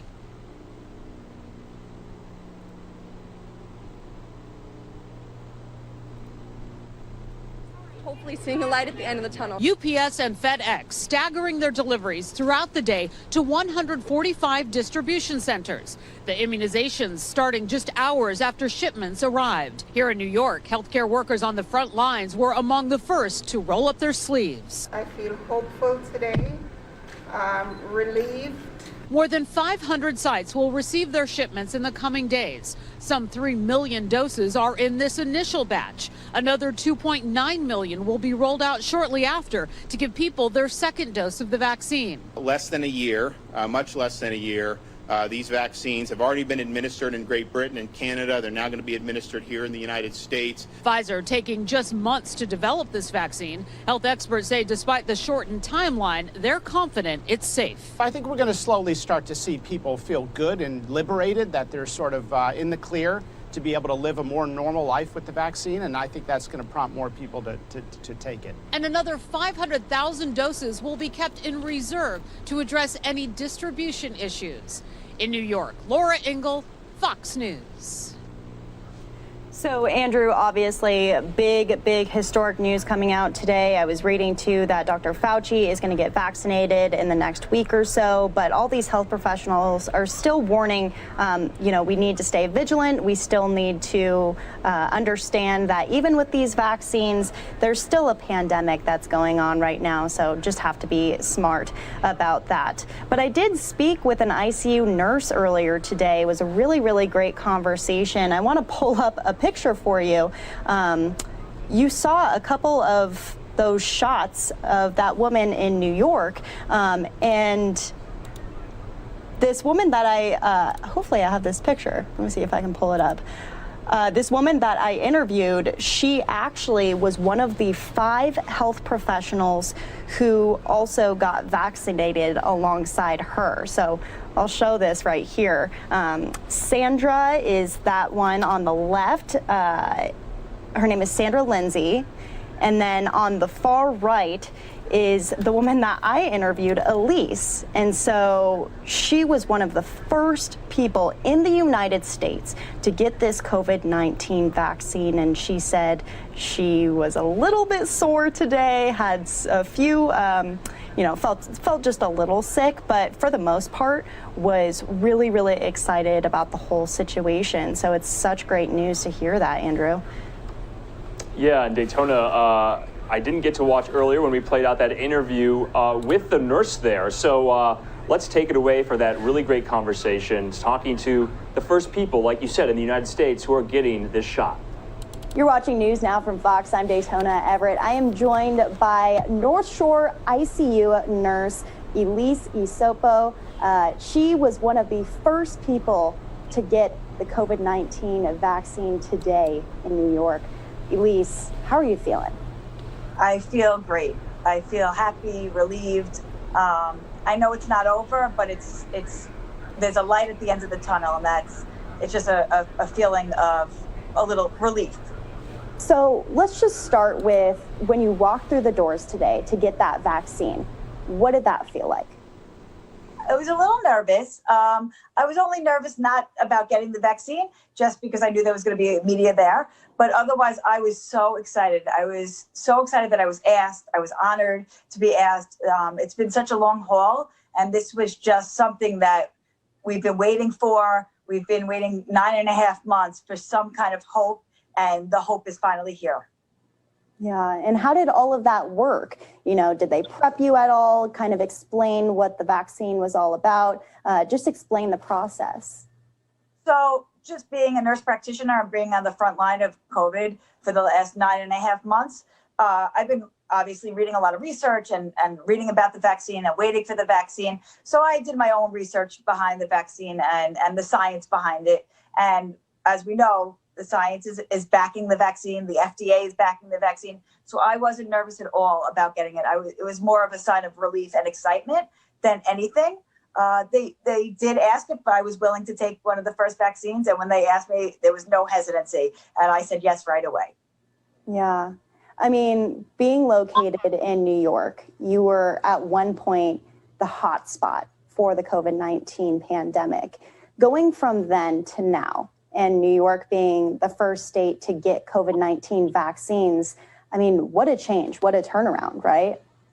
Absolutely. And I think it couldn't have come at a better time, because we're in our second surge right now. The numbers are getting worse and worse every day, every week. This is 2 weeks after Thanksgiving, so we're definitely feeling it from the gatherings from Thanksgiving. So it really was great timing that we have some kind of hope, because what we're seeing coming through the doors is a lot of patients again. We're filling up and things are getting worse again. And just the feeling is very overwhelming. And you don't realize that you have post-traumatic stress until you have to do it over again. So just the vaccine coming at this time gives us a little hope and happiness in the dark times. So, I mean, it's been hours since you got the vaccine. How are you feeling right now? How is your body feeling? I actually feel fine. After getting the vaccine, I came straight back to work, and I began working like nothing.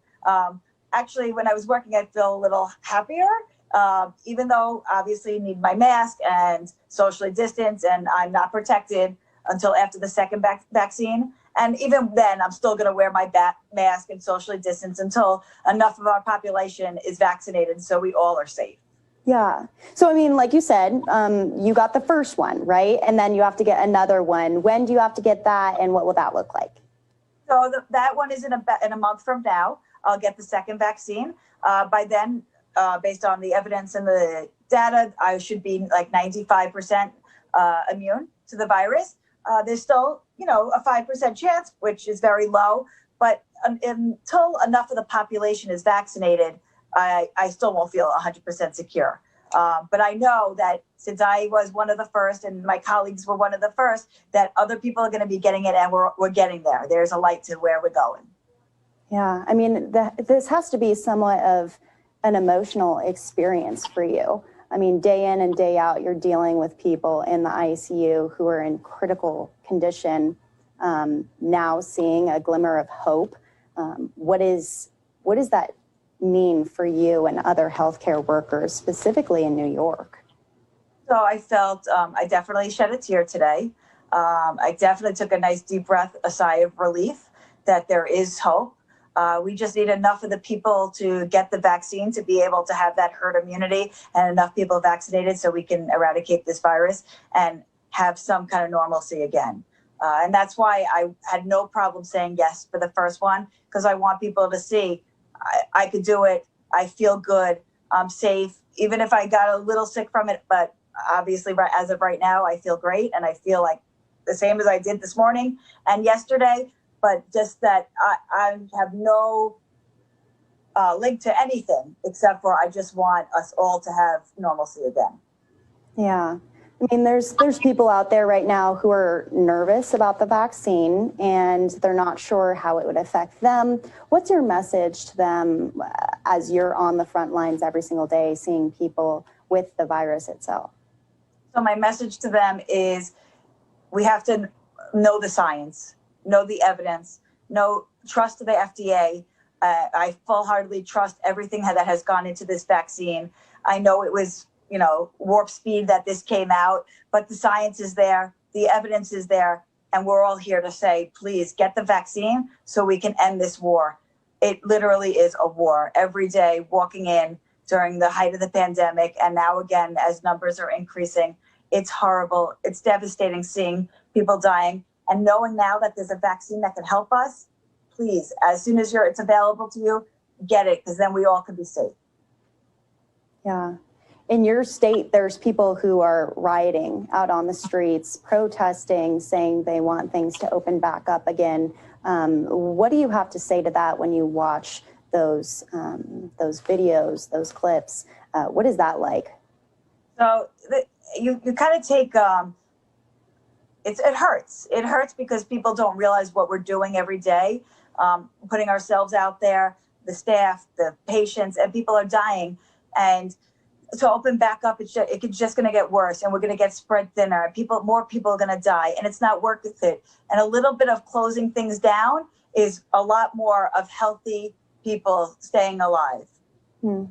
Yeah, it's definitely a tough situation right now. But like we said, some hope, some light at the end of the tunnel. But my question now is, okay, the vaccine is out and it's giving people a lot of hope right now, but things aren't completely over, right?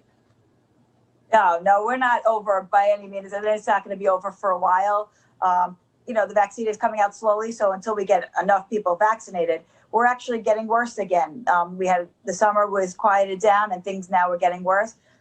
The Christmas is coming, Hanukkah's here. We just passed Thanksgiving, people are gathering, and we're seeing it. We're seeing the gathering right now, the numbers increasing, us getting spread thinner and thinner every day for how many patients are coming in. So it's not over. It's nowhere near over. And even me getting the vaccine, there's hope, there's light. The more people that get it, the better off we're going to be. But we still have to be safe, wear our masks, socially distance, and then we'll all be safe for a better day ahead. Yeah. I mean, stepping back into you getting the vaccine today, you weren't the only one, right? You were with a group of healthcare providers. So what is it like now, all of you guys coming together, being able to do this and share this experience, as you've obviously shared several experiences over the months of the pandemic. Yep. So there was 5 of us today, all from different Northwell hospitals. It actually was so great. It was such a bonding moment because we were all so excited to be there and happy that we were there, being able to do this, and we all felt some hope and happiness, and we haven't felt that in a very long time. So it was a great moment to be a part of it and to be able to say, please go out there and do it. I did it. I have 3 young kids, and I felt safe doing it. I have a family, and I felt safe doing it. So please go out and do it.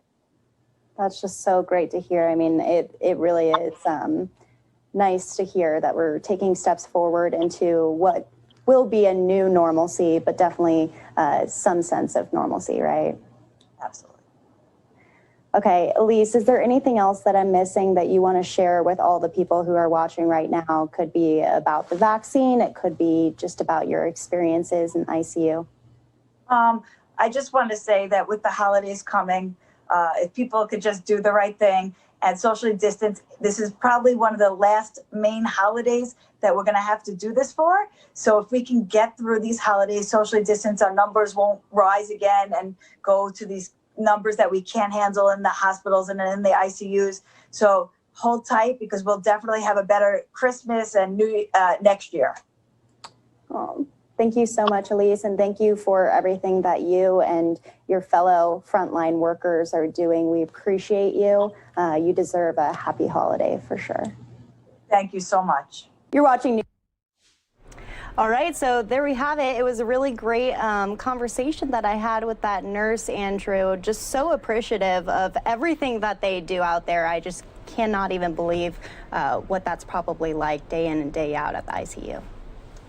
Yeah, and especially, still urging Americans to remain vigilant and follow CDC guidelines, follow restrictions put in place by your state governors, because as that nurse was saying, we're not over this yet. It's still happening. It's happening worse than it ever has been in the pandemic. So I thought that was a pretty urgent warning and message, even with this good news about the vaccine, Daytona.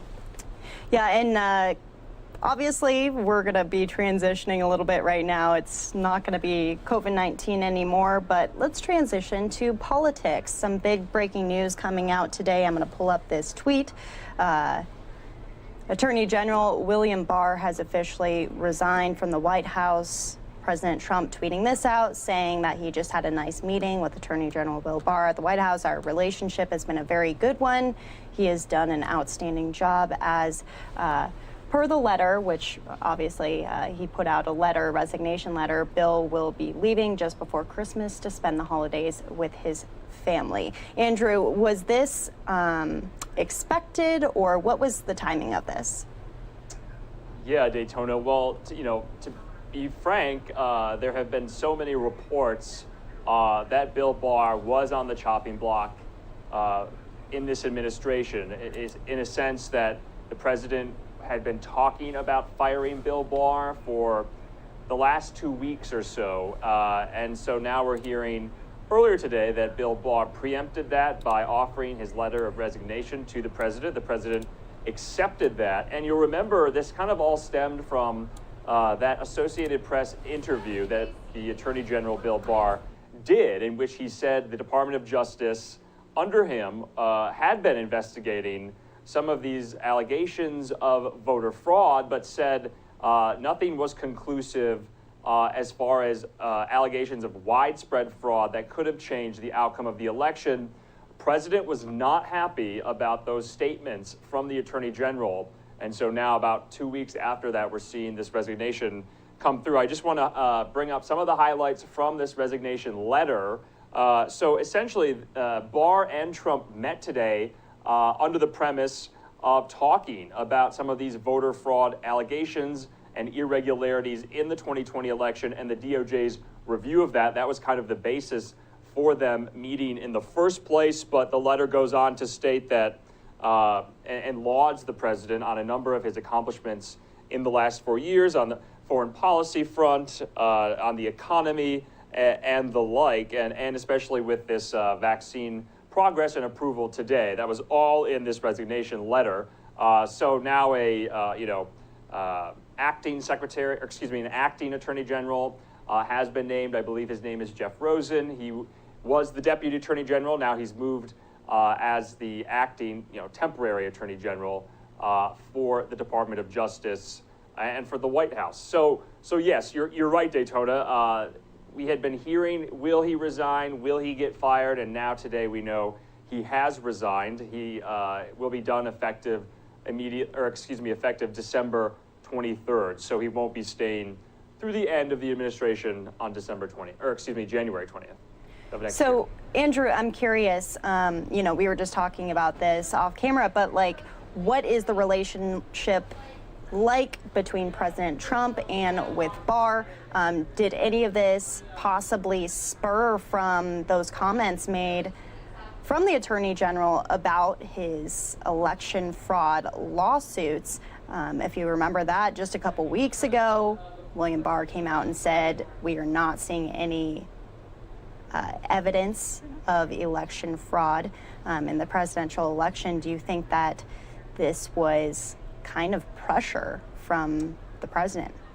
Yeah, so obviously I don't want to speculate on the motivations for why this firing happened, but we can kind of explore, kind of a little bit how the relationship between Barr and Trump has soured in the recent weeks. Remember, Attorney General Bill Barr was a vehement and adamant supporter of the president and his policies. Remember, during the Mueller investigation, Bill Barr essentially, testified for hours under the oath in front of the Judiciary Committee in the House and the Senate, really defending the president and his conduct in regards to, his, behavior and actions in regard to the Russia investigation. Remember, the president did not fire special counsel Bob Mueller. He did fire FBI Director Jim Comey, but Barr essentially stuck by the president during all of that. And remember, he even initiated now the review of that investigation itself. He appointed the special prosecutor John Durham, who's looking into that. Also, Barr was very instrumental in sticking by the president's side and defending him during the impeachment proceedings. There was even these reports that Barr intervened in the sentencing of his friend and longtime ally, Roger Stone. So essentially, Bill Barr has really, been at the president's side, had his back on a number of these scandals involving the Department of Justice and the president. But like I said, in recent weeks, since that interview with the Associated Press, in which Barr essentially said, you know what, the DOJ is looking at this. We haven't found anything that would suggest widespread fraud in the election, especially enough to overturn the outcome. The president didn't like that. So reports have suggested that in the last 2 weeks or so, the relationship has become quite tense between the two. And kind of interesting to note that President-elect Biden has not nominated a pick for Attorney General, right? That's right. It still remains to be seen, who's on the short list for that position. That's a really crucial position in any administration. Remember, the president essentially, cast off his first Attorney General, Jeff Sessions, after he recused himself from the Mueller investigation. And that really caused a rift between the two. Even, the president wouldn't even endorse and campaign on Sessions' behalf in the Alabama Senate primary. So, essentially, Bill Barr is not being treated like Jeff Sessions in that sense, but maybe Bill Barr was trying to prevent some of those feelings of animosity like Trump has for Jeff Sessions by preemptively resigning today and not getting fired. Very interesting. Let's head over to Georgia because it was the first day of early voting for the Senate runoffs. So what does this timetable look like? Obviously, today was the first day of early voting, but how long does this last and when will we know it's official? Right, so as you know, Daytona states implement early voting, so Georgians can go in person and cast their vote, and they don't have to do it on January 5th, the day of the actual runoff races there in the state between, Perdue and Ossoff and Warnock and Loeffler. So this is just kind of, a matter of convenience for Georgians who don't want to stay and long lines on the actual day. They can go vote early. But this is the first day for it. I'm not sure if it lasts all the way up until the 5th or kind of cuts off a few days before that deadline. But as you know, now Georgians do have the chance to go in person, pick who they want to represent them in the U.S. Senate. We'll be watching that here on NewsNOW from Fox. Remember, these two races will determine the makeup of the Senate, if it stays in Republican hands for a Republican majority, or if it goes to a 50-50 split amongst Democrats and Republicans. And remember, Senator Kamala Harris, Vice President-elect Kamala Harris, would be that tiebreaker in the Senate if there was any close legislation that was passed that needed a tie-breaking vote. So as we've been bringing you on NewsNOW from Fox, all of these campaign events, but we should mention that Joe Biden will be in Atlanta tomorrow to campaign on behalf of those Democratic Senate candidates. That's the first time he's been traveling since becoming president-elect. Daytona. Yeah, so I'm reading here, early voting runs through the end of December, and Election Day is January 5th, so just towards the end of December. Also, something to be noting during this time, Georgia has a lot of eyes on it because of whoever wins this will gain, obviously, control of the Senate, but also because Georgia was a part of these election fraud claims from President Trump and his allies. And so I think that for this election as well, for this runoff, there's been a lot of allegations already. People really, really trying to make sure what happened in the presidential race doesn't happen this time around. The Secretary of State, Brad Raffensperger, and other election officials are already saying, you know, we're keeping our eyes on this one. That nothing is going to happen. We're going to do everything in our control to make sure that there are no claims of voter fraud in the state of Georgia, too. Yeah, and it'll be interesting because of all those claims in the state, you know, promulgated by the president and his allies. It'll be interesting to see how turnout is in this race. You know, remember, Georgians just voted in an election on November 3rd, being asked to vote again January 5th. So I'll be looking out for that, if turnout is up or if it's down, because of all of these claims and news happening surrounding the runoffs. Yeah, so experts are just saying double and triple check your ballot before you place it in the scanner or drop it off in the secure drop box, with obviously this pandemic still ongoing and a lot of people, you know, voting looks a little different this year. That's right. So let's switch gears again. We're still staying with elections, but let's talk about the Electoral College. All day today, we were going from state to state, and this was basically just formalizing President-elect Biden's win, correct? Was there anything that stood out to you today, Andrew? I'm curious. Well, like you said, we've been showing you all of these scenes of, you know, the inside of these state legislatures where electors have been meeting to cast their ballots to formalize, like you said, President-elect Biden's victory in the states that he won, and then President Trump's electors in the states that he won. And so, as you know, 538 electors. Whoever wins, President-elect Biden, that's the winner. He needed to get that 270 threshold, which he did. He got 306 electoral votes. President Trump got 232, almost in direct inverse relation from the president's victory back in 2016, might I add. So I thought that was interesting. We saw a lot of familiar faces as delegates today and as electors in these states. Hillary Rodham Clinton was an elector in New York. Stacey Abrams was an elector in Georgia. Wisconsin Governor Tony Evers was an elector in Wisconsin. We spoke to one of those electors in Wisconsin today. She said she was really proud to do this. She felt it was her duty. Remember, the parties, Republican and Democratic parties, are responsible for picking the electors themselves in those states. You know, that kind of happens around the convention in July and August of this year. And so that's who these people were going into the state legislatures today. And so it's just the system playing out, Daytona. It's our democracy functioning as it should. We did get some reports that in states, especially the battleground states, there were some efforts by the pro-Trump GOP electors to kind of, you know, mount this alternative slate, if you will, especially in states the president lost, in order to kind of counter the Democratic electors. Obviously, those efforts cannot work and legally cannot work, and so we were just kind of monitoring that a little bit. But December 14th, that was the day.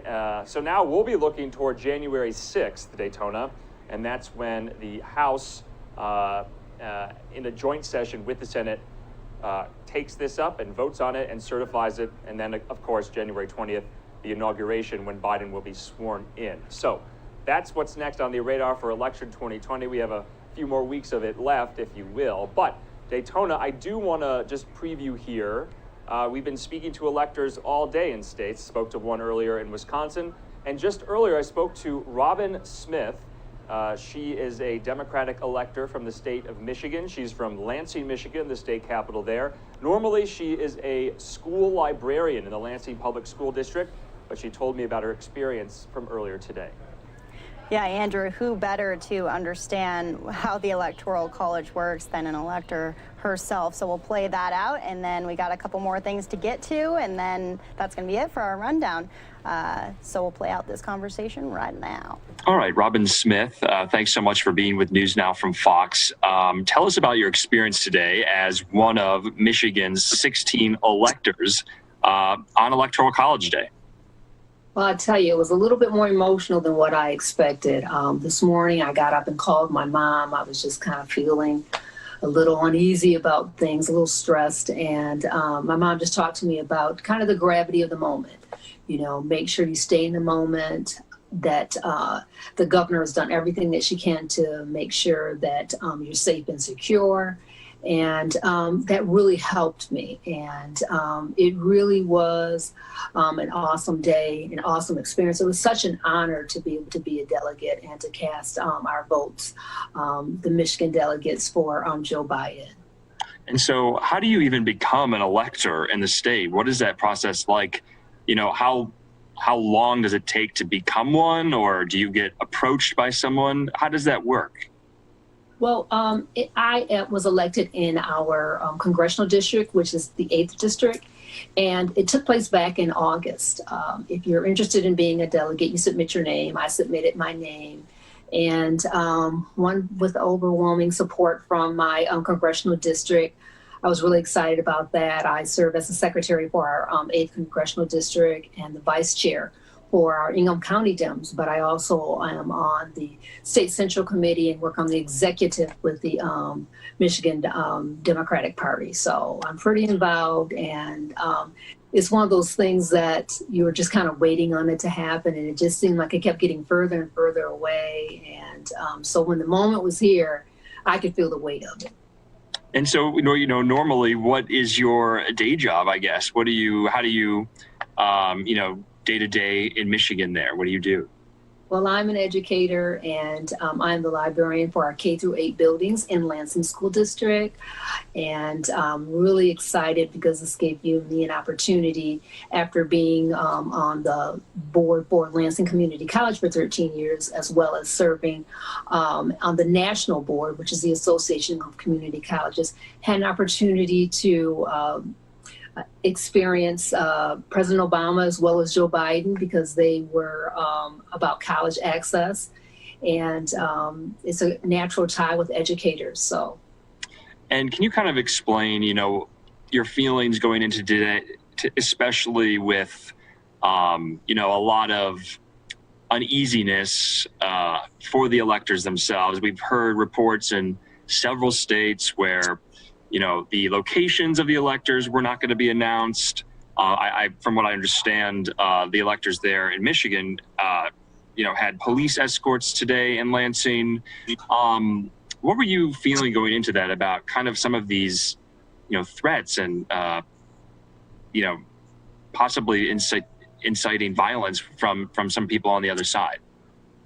Well, it definitely made you feel very cautious, because we had Jocelyn Benson, our Secretary of State, which is our chief election officer, having protests with guns in her front yard. And it definitely made you think about what's going to happen. And I had conversations with my family about if it looked like I needed to go to another location as it got closer to try to protect them, that was what I was willing to do.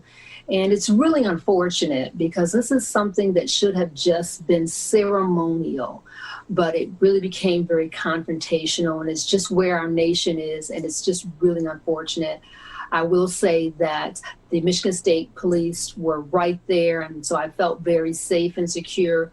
But driving up to the Capitol, it was just a really somber feeling.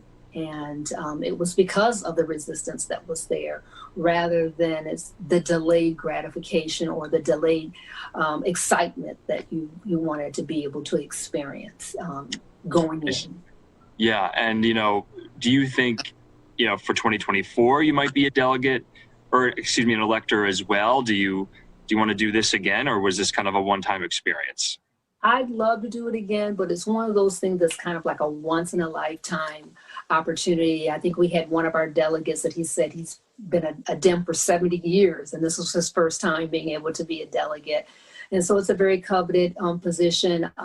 It's an honor to be able to do it. And so I'm very glad that I had the experience of being able to do it in 2020. This is definitely an election that we won't forget, and it was an honor to be a part of it. Well, thank you so much for joining News Now from Fox. That was Robin Smith there, I believe in Lansing, Michigan. I'm from Jackson, Michigan myself. So thanks for joining us. All right. Thank you so much for the interview. Have a good night.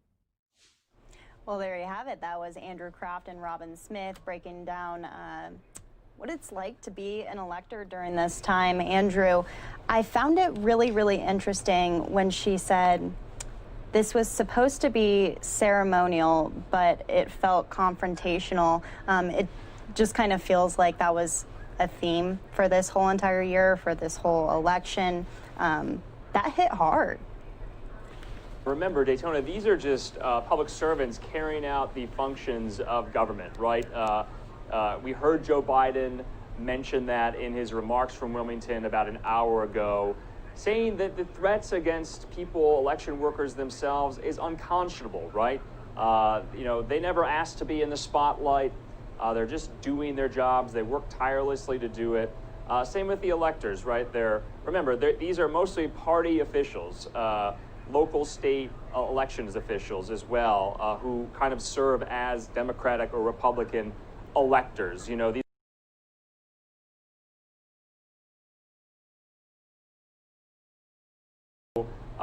They're not, your A-list political figures that everyone knows the names of, but sometimes that isn't the case. That the country does kind of get to know these people, especially in the last 4-5 weeks, because of the election that has been dragged out. And so I found that interesting. The Michigan State Legislature today said they were going to close the Capitol to the public at the Capitol grounds because they were worried about people coming to protest the electors meeting. Remember, here in Arizona, there were reports, Daytona, that Secretary of State Katie Hobbs wouldn't disclose the location of where the electors were meeting. So definitely very tense, and that's why I wanted to get some electors to respond to that and how they were feeling. So. Yeah, because this is a very human issue too, and something that really is new. I don't think this has happened in previous elections. So definitely an interesting topic as we wrap a bow on the election, or we look forward to wrapping a bow in January.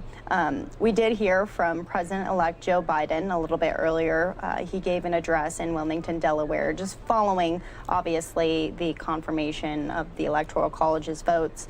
So we're going to play that out for you again here on News Now from Fox, because it's pretty short, and it was just kind of saying, hey, I'm here, and I'm ready for this, and I'm ready for these steps forward. It feels like today was somewhat of a step forward in a lot of different ways, right?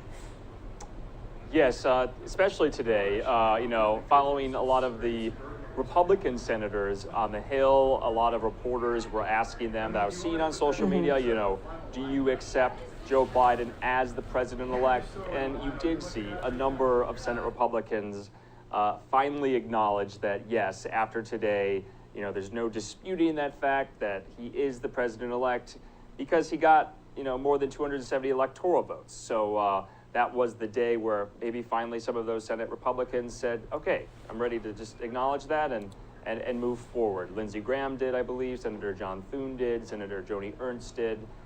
So there were some holdouts there still, but we heard from a lot of Senate Republicans today. So yes, you're right. This is a short speech from Joe Biden. We'll play it out for you here on News Now from Fox in case you missed it earlier. And these are his remarks right here. Yeah, so again, I'm Daytona Everett. That's Andrew Kraft. Give us a follow on Twitter at NewsNowFox. Throughout the day, we're giving you live, raw, unfiltered, nonstop news from across the country, all of the biggest headlines, not only political, but breaking news. We covered a little sports news today, so we got everything you need to hear. I'm going to send some of you off to a 2-minute commercial break, but when you come back, President-elect Biden taking the stage in Wilmington, Delaware.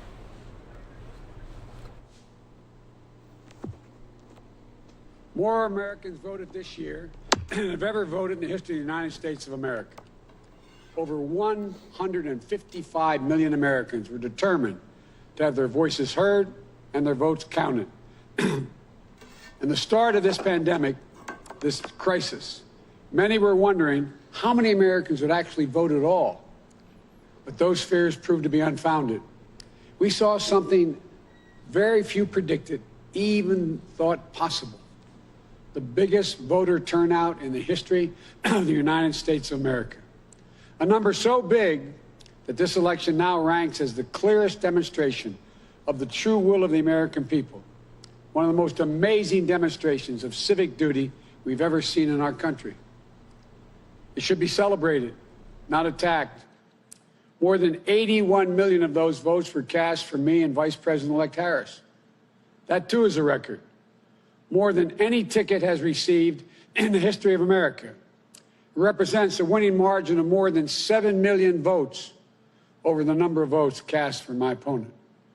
Together, the Vice President-elect Harris and I earned 306 electoral votes, well exceeding the 270 electoral votes needed to secure victory.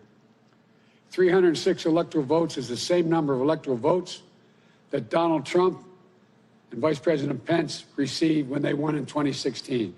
Excuse me. At the time, President Trump called the Electoral College tally a landslide. By his own standards, these numbers represented a clear victory then, and I respectfully suggest they do so now. If anyone didn't know before, they know now. What beats deep in the hearts of the American people is this: democracy. The right to be heard, to have your vote counted, to choose leaders of this nation, to govern ourselves. In America, politicians don't take power. People grant power to them. The flame of democracy was lit in this nation a long time ago. And we now know nothing, not even a pandemic or an abuse of power, can extinguish that flame. And as the people kept it aflame, so too did courageous state and local officials and election workers. American democracy works because America makes it work at a local level. One of the extraordinary things we saw this year was that everyday Americans, our friends and our neighbors, often volunteers, Democrats, Republicans, independents, demonstrating absolute courage. They showed a deep and unwavering faith in and a commitment to the law. They did their duty in the face of a pandemic. And then they could not and would not give credence to what they knew was not true. They knew this election was overseen. It was overseen by them. It was honest. It was free. And it was fair. They saw it with their own eyes. And they wouldn't be bullied into saying anything different. It was truly remarkable, because so many of these patriotic Americans are subject to so much enormous political pressure, verbal abuse, and even threats of physical violence.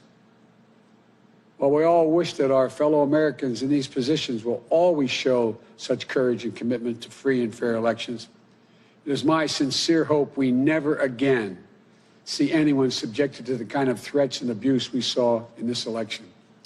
It's simply unconscionable. We owe these public servants a debt of gratitude. They didn't seek the spotlight.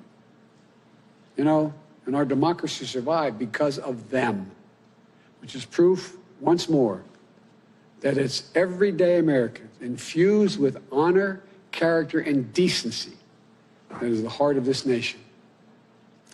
You know, in this election, their integrity was matched by their strength, independence, and the integrity of our judicial system. In America, when questions are raised about the legitimacy of any election, those questions are resolved through the legal processes. And that's precisely what happened here.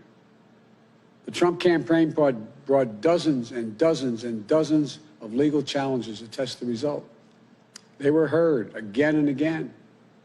And each of the times they were heard, they were found to be without merit.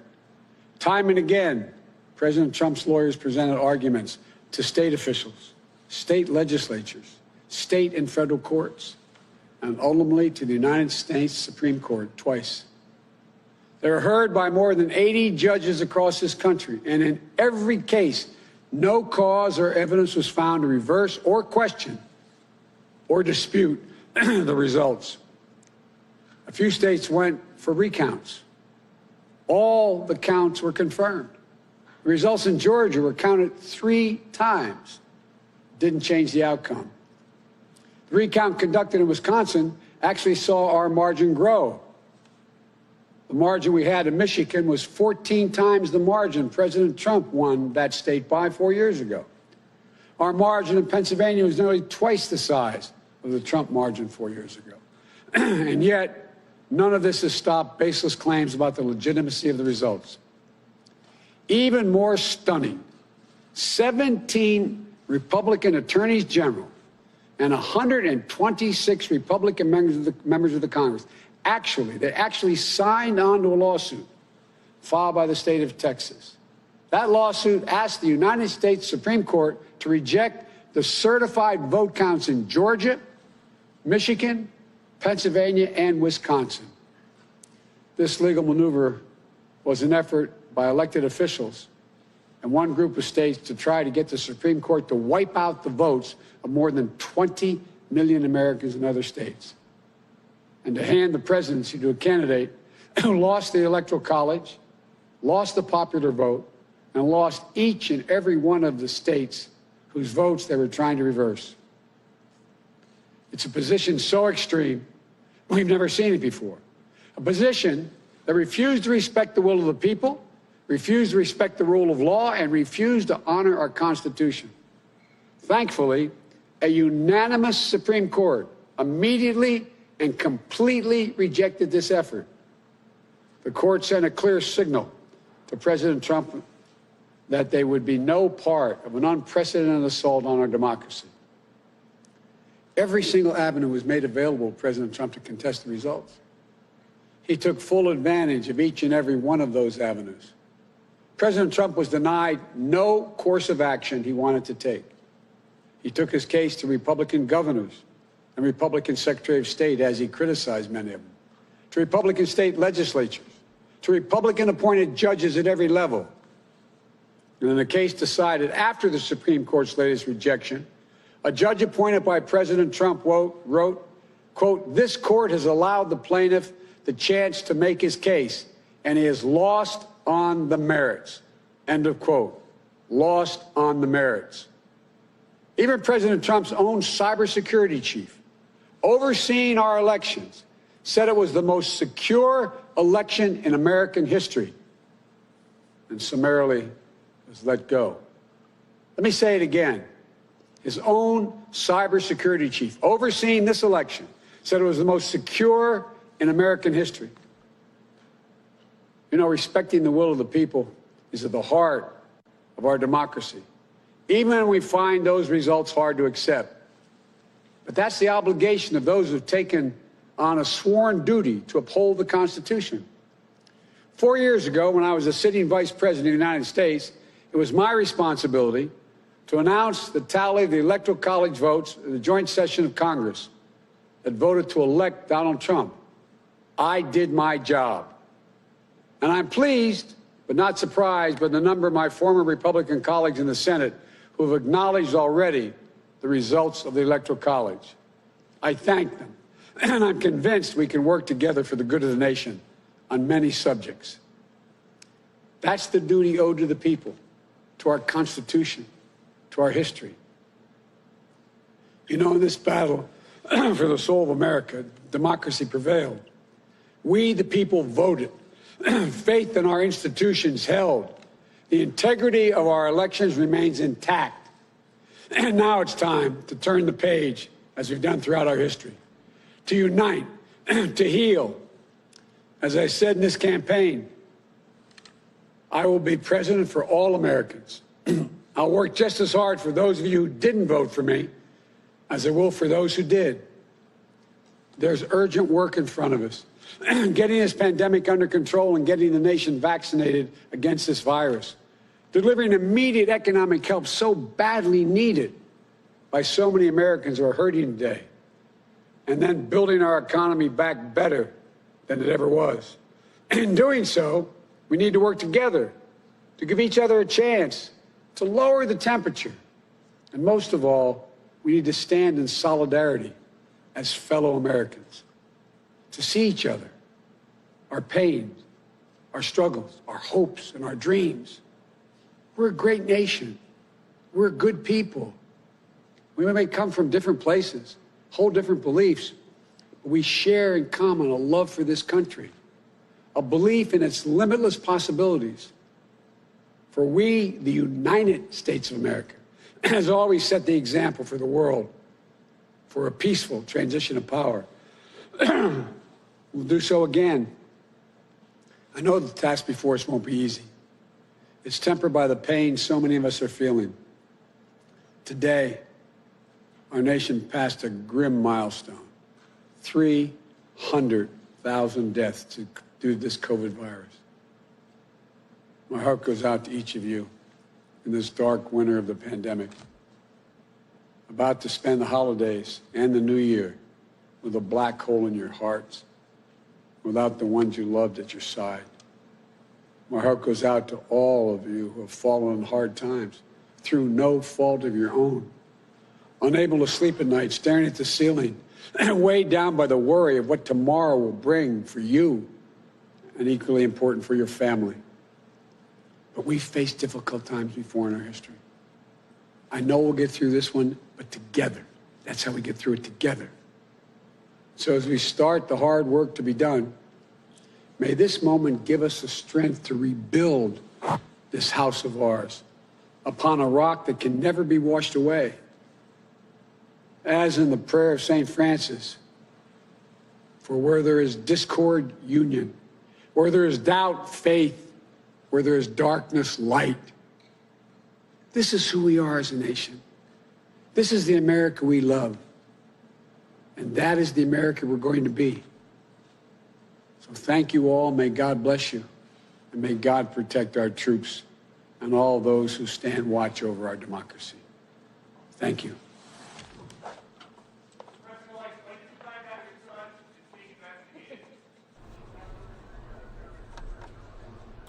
Thanks for the congratulations. Appreciate it. So we just wanted to show you that here on NewsNOW from Fox. In case you missed it from earlier, President-elect Biden addressing the nation on what commemorates now the final tally of electoral votes that were cast today in all 50 states and the District of Columbia. So the election has been certified in that respect and formalized, and now we wait for January 6th when it's taken up in Congress with that joint session of the House and the Senate to certify the vote there. I'm Andrew Kraft. We have about an hour left of live coverage on this Monday night. We hope you had a good weekend. We're going to play out for you now a lot of great content from our sister stations around the country, our Fox affiliates. They give us content throughout the day. We're fortunate to show it to you. It's about a number of different topics: the coronavirus vaccine, celebrity interviews, the holidays coming up, and et cetera and et cetera. So we're going to start off with our sister station in Chicago, Fox 32.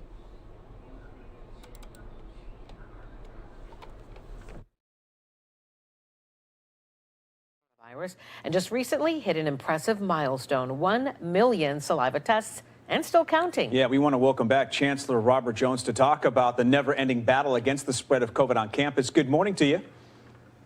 Good morning. How are you guys doing this morning? Terrific. I don't think people may realize at home, Chancellor, how seriously you've taken this testing. You're behind 10% of all the COVID tests administered here in Illinois since the start of the pandemic. So clearly that is impressive. You're not just keeping the students safe, you're working within the community. So why so much effort to test? The effort was clearly tied to our #1 absolute commitment. When we decided, after we made it through the spring semester, we started to think about how do we bring our students and faculty and staff back to campus safely. It was very, very clear based on the epidemiological modeling and other information we had that the best way to do that was to have a very robust testing protocol. And at the time, the tests that were available were not conducive to testing twice per week or more, which is what we found out we needed to do.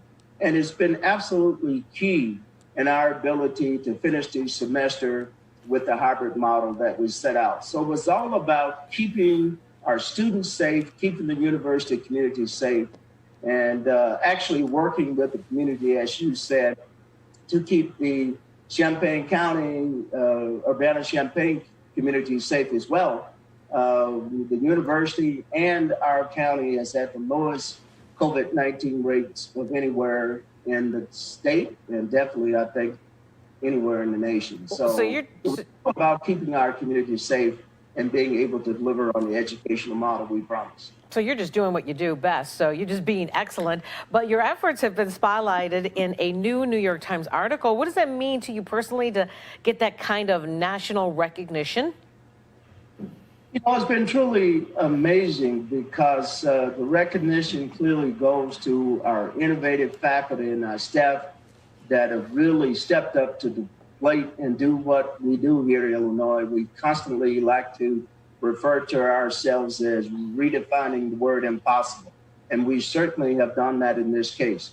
But as well, our amazing students, the vast majority of them sacrificed, went to essential activities only when we asked them to, and they deserve a lot of the credit for our ability to deliver on the educational mission we promised. And the national attention is gratifying, but what's most gratifying to me is when I get stopped on campus and students thank me and my administrative team for allowing them to complete the semester successful. And that is the most gratifying thing of all, is the testimonials from our students. Chancellor, we'd be remiss if we didn't take this opportunity to ask you about Lovie Smith. Now, your AD has this to say: at the end of the day, we weren't able to win enough games.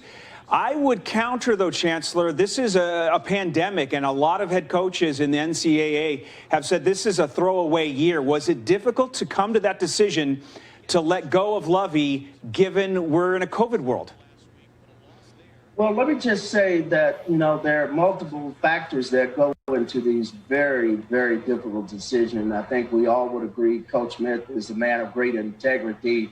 He's been a wonderful role model for our athletes. He really has driven fundraising effort. He has certainly left our football program in a much better place than it was when he came here.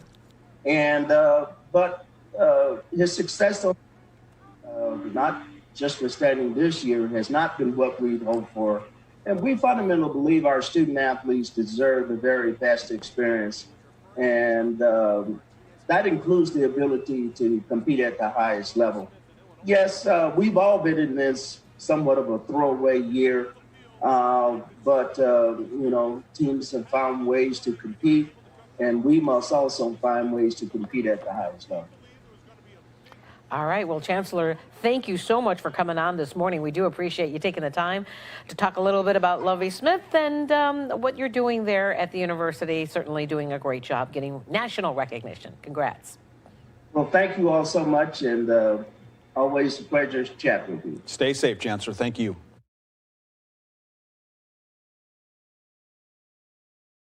The Assistant Chief of our Houston VA Medical Center. I'm talking about Dr. Prathit Kulkarni. Good morning to you, and thanks for joining us today. So you're expecting that to roll in sometime this morning? Good morning, Melissa. It's great to be with you, and thanks for having me on. Yes, we anticipate to be receiving our vaccine doses very soon. It should be very imminent. Not necessarily specifically this morning, but we expect to be notified quite imminently, and we have been preparing for the last several weeks and are ready to roll immediately as soon as the vaccine doses arrive.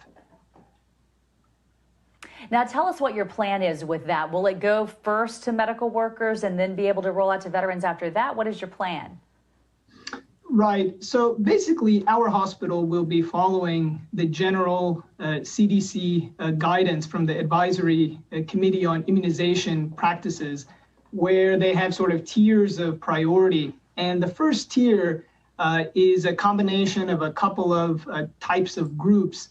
The first group is frontline healthcare staff who are taking care of COVID patients day in and day out. And of course, that includes physicians, nurses, respiratory therapists, nurses aides, many kinds of folks who are providing direct care. The other group that's in that sort of first tier are really residents of so-called long-term care facilities. And we actually have a 200-bed community living center, for example, in our hospital. So the patients there, because they're considered to be at the highest risk for having a bad outcome with COVID-19, will also be in that priority group. So those are the sort of two groups that we're going to be starting with in line with CDC recommendations. And then later on, we hope and anticipate that we will be able to provide vaccination to all of our veterans and all of our staff. Well, let's talk about how you made that happen. Did you already have all the equipment that you needed there at the VA hospital in order to keep this vaccine so very cold, or did you have to get equipment and prepare for that to come in? Right. So actually, one of the reasons why our hospital was chosen to be one of the 37 VA sites around the country to receive this first shipment of vaccination is, in fact, that we are able to store the vaccine at very cold temperatures, as you mentioned. The mRNA vaccines, Pfizer and Moderna, have to be stored in very cold temperatures. And so we were able to do that. And then also we're able to vaccinate a large number of veterans and staff as well, just because of our catchment area. And in terms of getting the supplies, as I say, we've been sort of preparing for the last several weeks and actually even longer than that. And so we were able to secure all the necessary equipment, specifically deep freezers that can hold the vaccines at that temperature. So we were fortunate to be able to get that. And as I say, we're ready to go as soon as they arrive.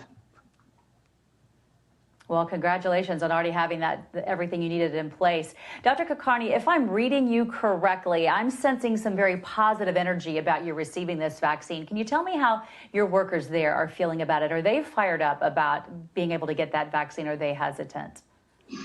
Right. That's a very important question, Melissa. Definitely everyone is very enthusiastic, fired up, and sort of ready to go, as you said. At the same time, I do understand there are people out there, including some staff, who may have some concerns. It is a new vaccine, for example.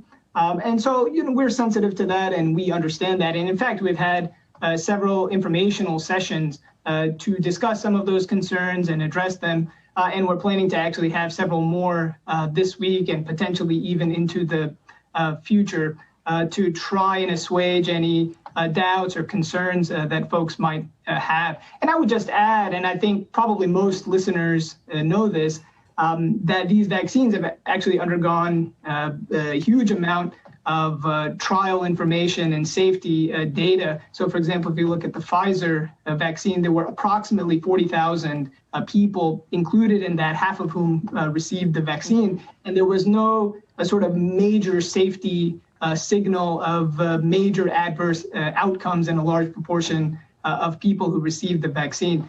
So having looked at the data, we feel very confident that it's overall very safe and efficacious vaccine. All right, Dr. Kulkarni, thank you for your time today. Always great to talk to you, and I really hope you'll check back in with us as this goes along and let us know how it's going there. Take care. Anytime. Thanks so much, Melissa.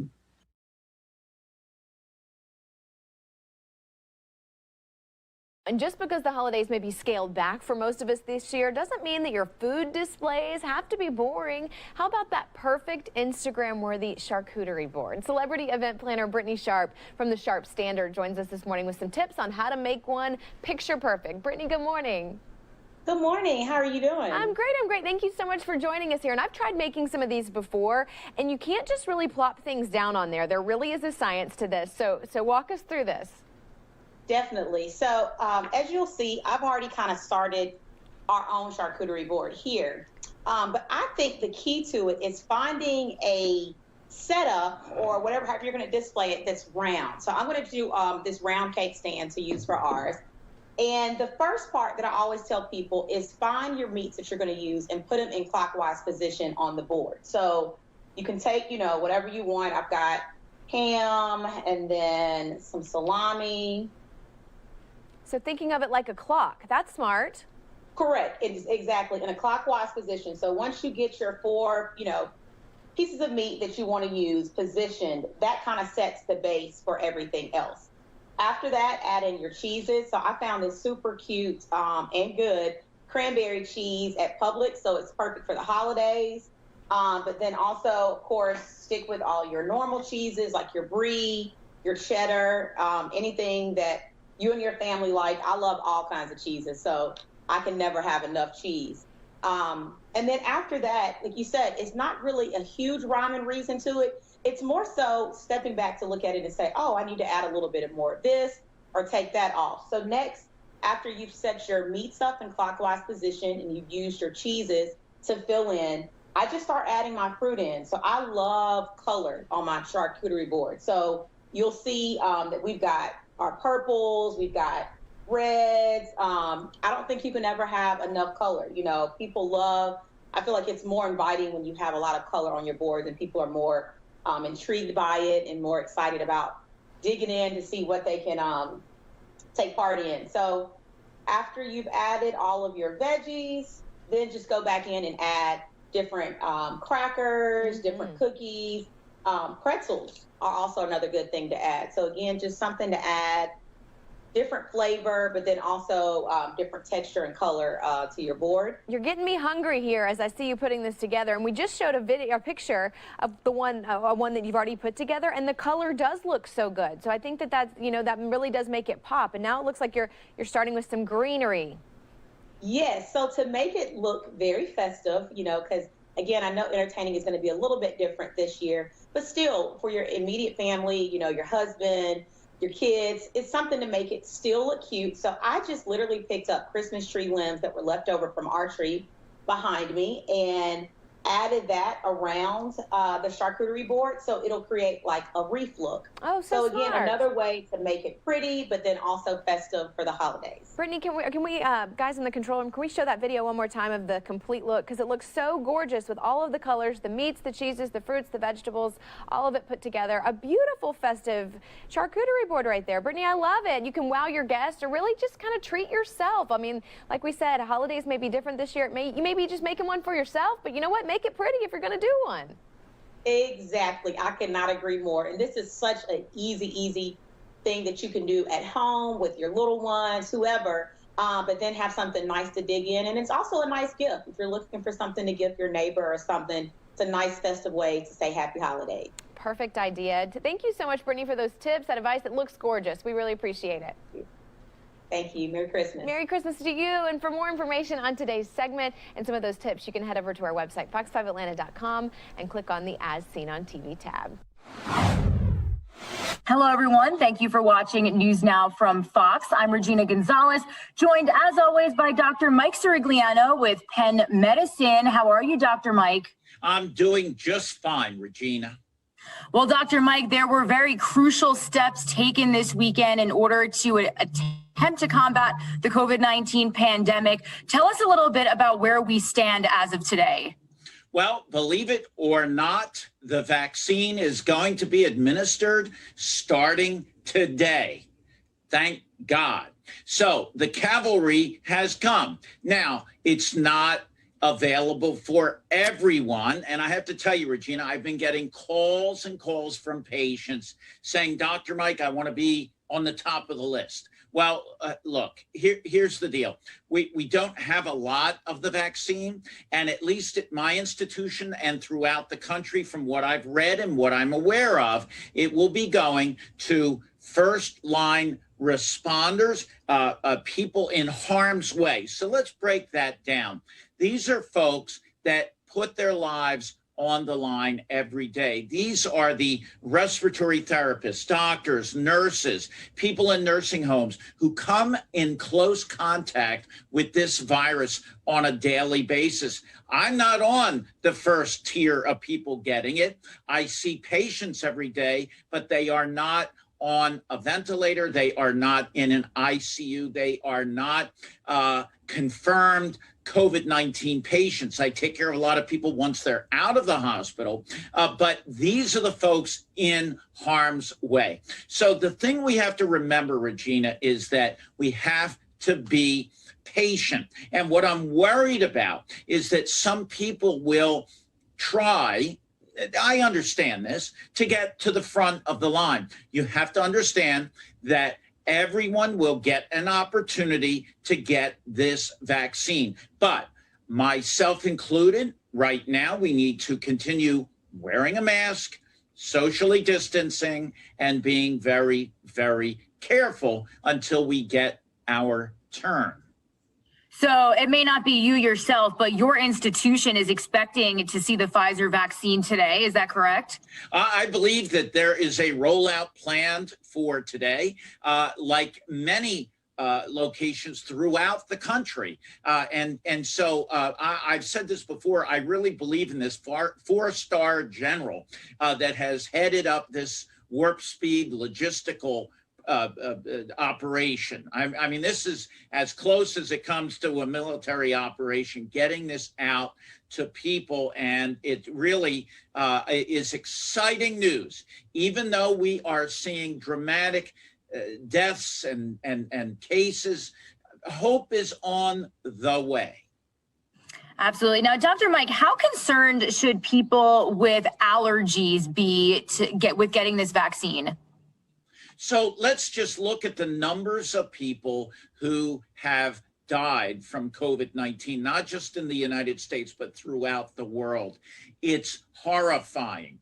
Whenever you give a vaccine or any type of intervention to a large number of people, you're going to have some side effects. Now, let's look at those allergies. Number one, those were two British citizens who had a history of severe allergies. They carried EpiPens around. Those are epinephrine pens. So there will be some people who will get an allergic reaction, just like with every other vaccine or every other potential medication that has ever come out. What we do is we recommend that patients who get the vaccine be monitored for about 15 minutes. And certainly, if you have a history of severe allergy, you make sure that you have an EpiPen with you. To me, the benefit is here and the risk is here.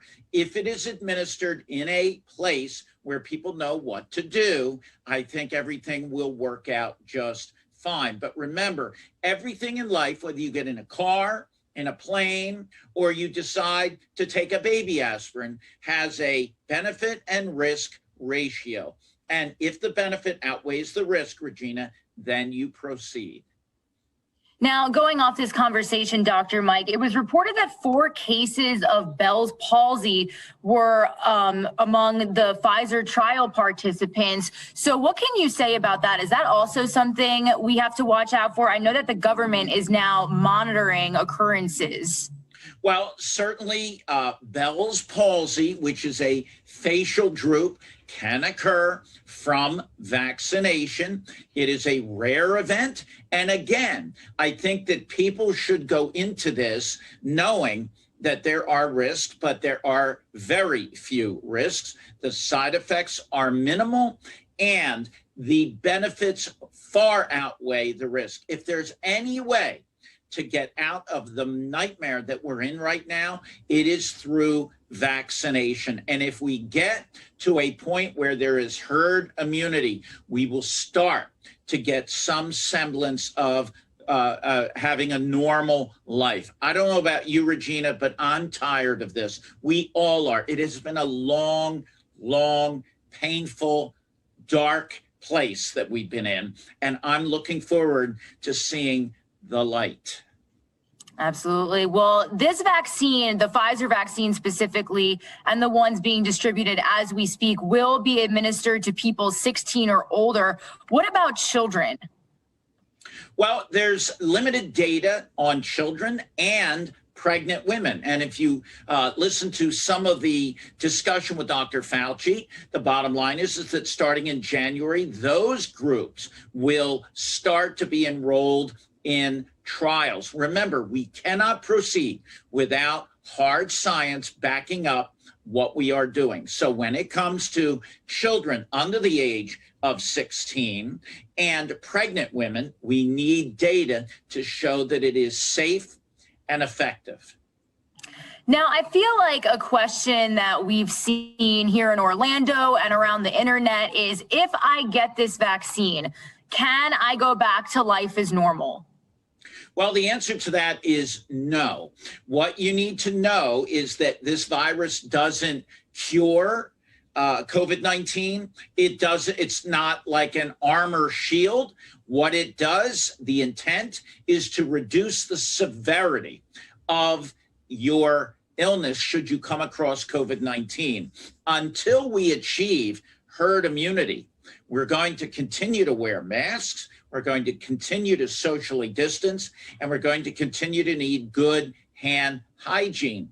This is not something that's just going to go away overnight, but a vaccination program, if everyone buys into it, is the major first step in getting rid of COVID-19. If we do that and the vast majority of people are protected, then it's much harder for this virus to spread from one person to another. I don't think we will eliminate COVID-19 on the planet, but some early indicators are that the antibodies, the dramatic response from this vaccine and others may last longer than we imagined. And boy, wouldn't that be fantastic. My prediction is that, as Dr. Fauci has said, and he's been spot on for a majority of the things that he has said, everyone that will want a vaccine will be able to get one by April. So until then, everyone's going to have to continue to wear a mask, socially distance, everything that we've heard about ad nauseum. Well, thank you for your time as always, Dr. Mike. Is there anything else you'd like to add before we say goodbye? Well, Regina, again, the holidays are coming. We've seen what happened with Thanksgiving, and we know that there is a risk with travel. We are in a situation right now where we've got to be careful. We cannot let our guard down. What we need to do is to follow good advice, socially distancing, wear masks, avoid crowds, and if you can at all, possibly not visit relatives. Remember, we want to protect our loved ones and our friends and family by not doing travel and not getting together this year. Next year, Regina, I'm hoping it will be a whole new ballgame. I do too, Dr. Mike. Well, thank you so much for joining us. You have a great rest of your day. You as well, Regina. Thank you so much.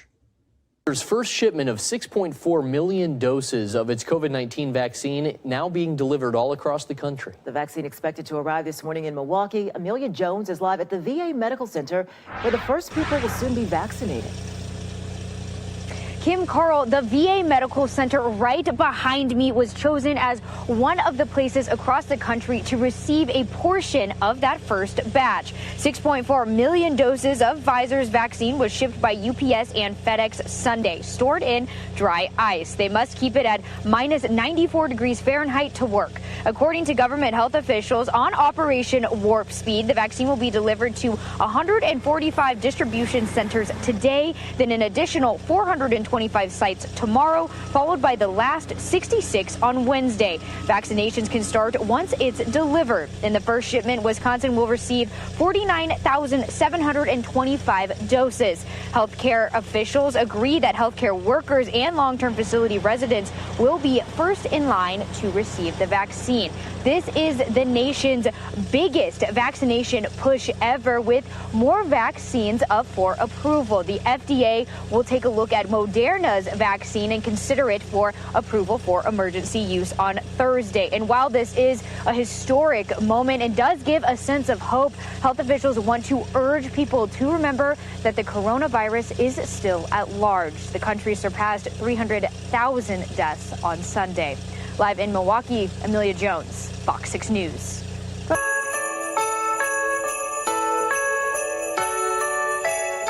As we come close to Christmas, it's time to really live the season of giving. Every night at 9 o'clock, we're going to bring you a new story about giving back to the community. And tonight, well, get your ballet slippers on because we are going to the Nutcracker. It's been more than 9 months since the Milwaukee Ballet last performed on stage, but nothing is going to get in the way of the Sugar Plum Fairy. Cassidy Williams has more on how they are safely keeping this tradition alive. Imagine a place that is both wonderful and mysterious. A place where the smells of cinnamon and coffee float on the air. The entrance of the Arabian dancers, a moment that's been a part of the Nutcracker for generations. It is enormously important. The Nutcracker is the iconic ballet of all time. The Milwaukee Ballet holding their developing, holding on to tradition.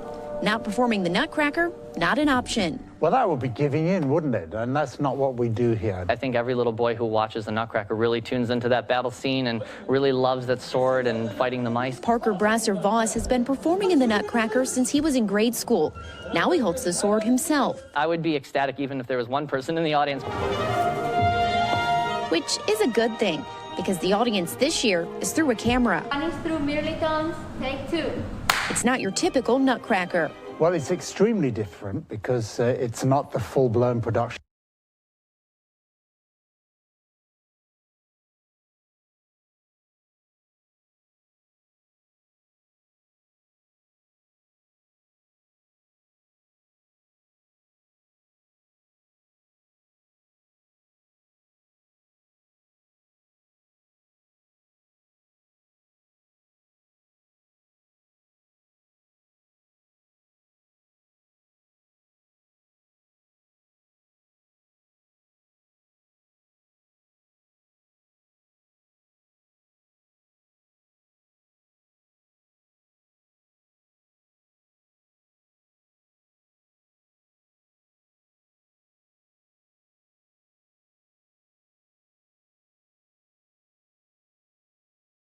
Cutoff dates, and 14 hospitalizations and associated morbidities were seen in placebo recipients versus 1 vaccine recipient hospitalization in a post hoc analysis, providing further evidence to support efficacy against severe disease consistent with that seen against all COVID-19.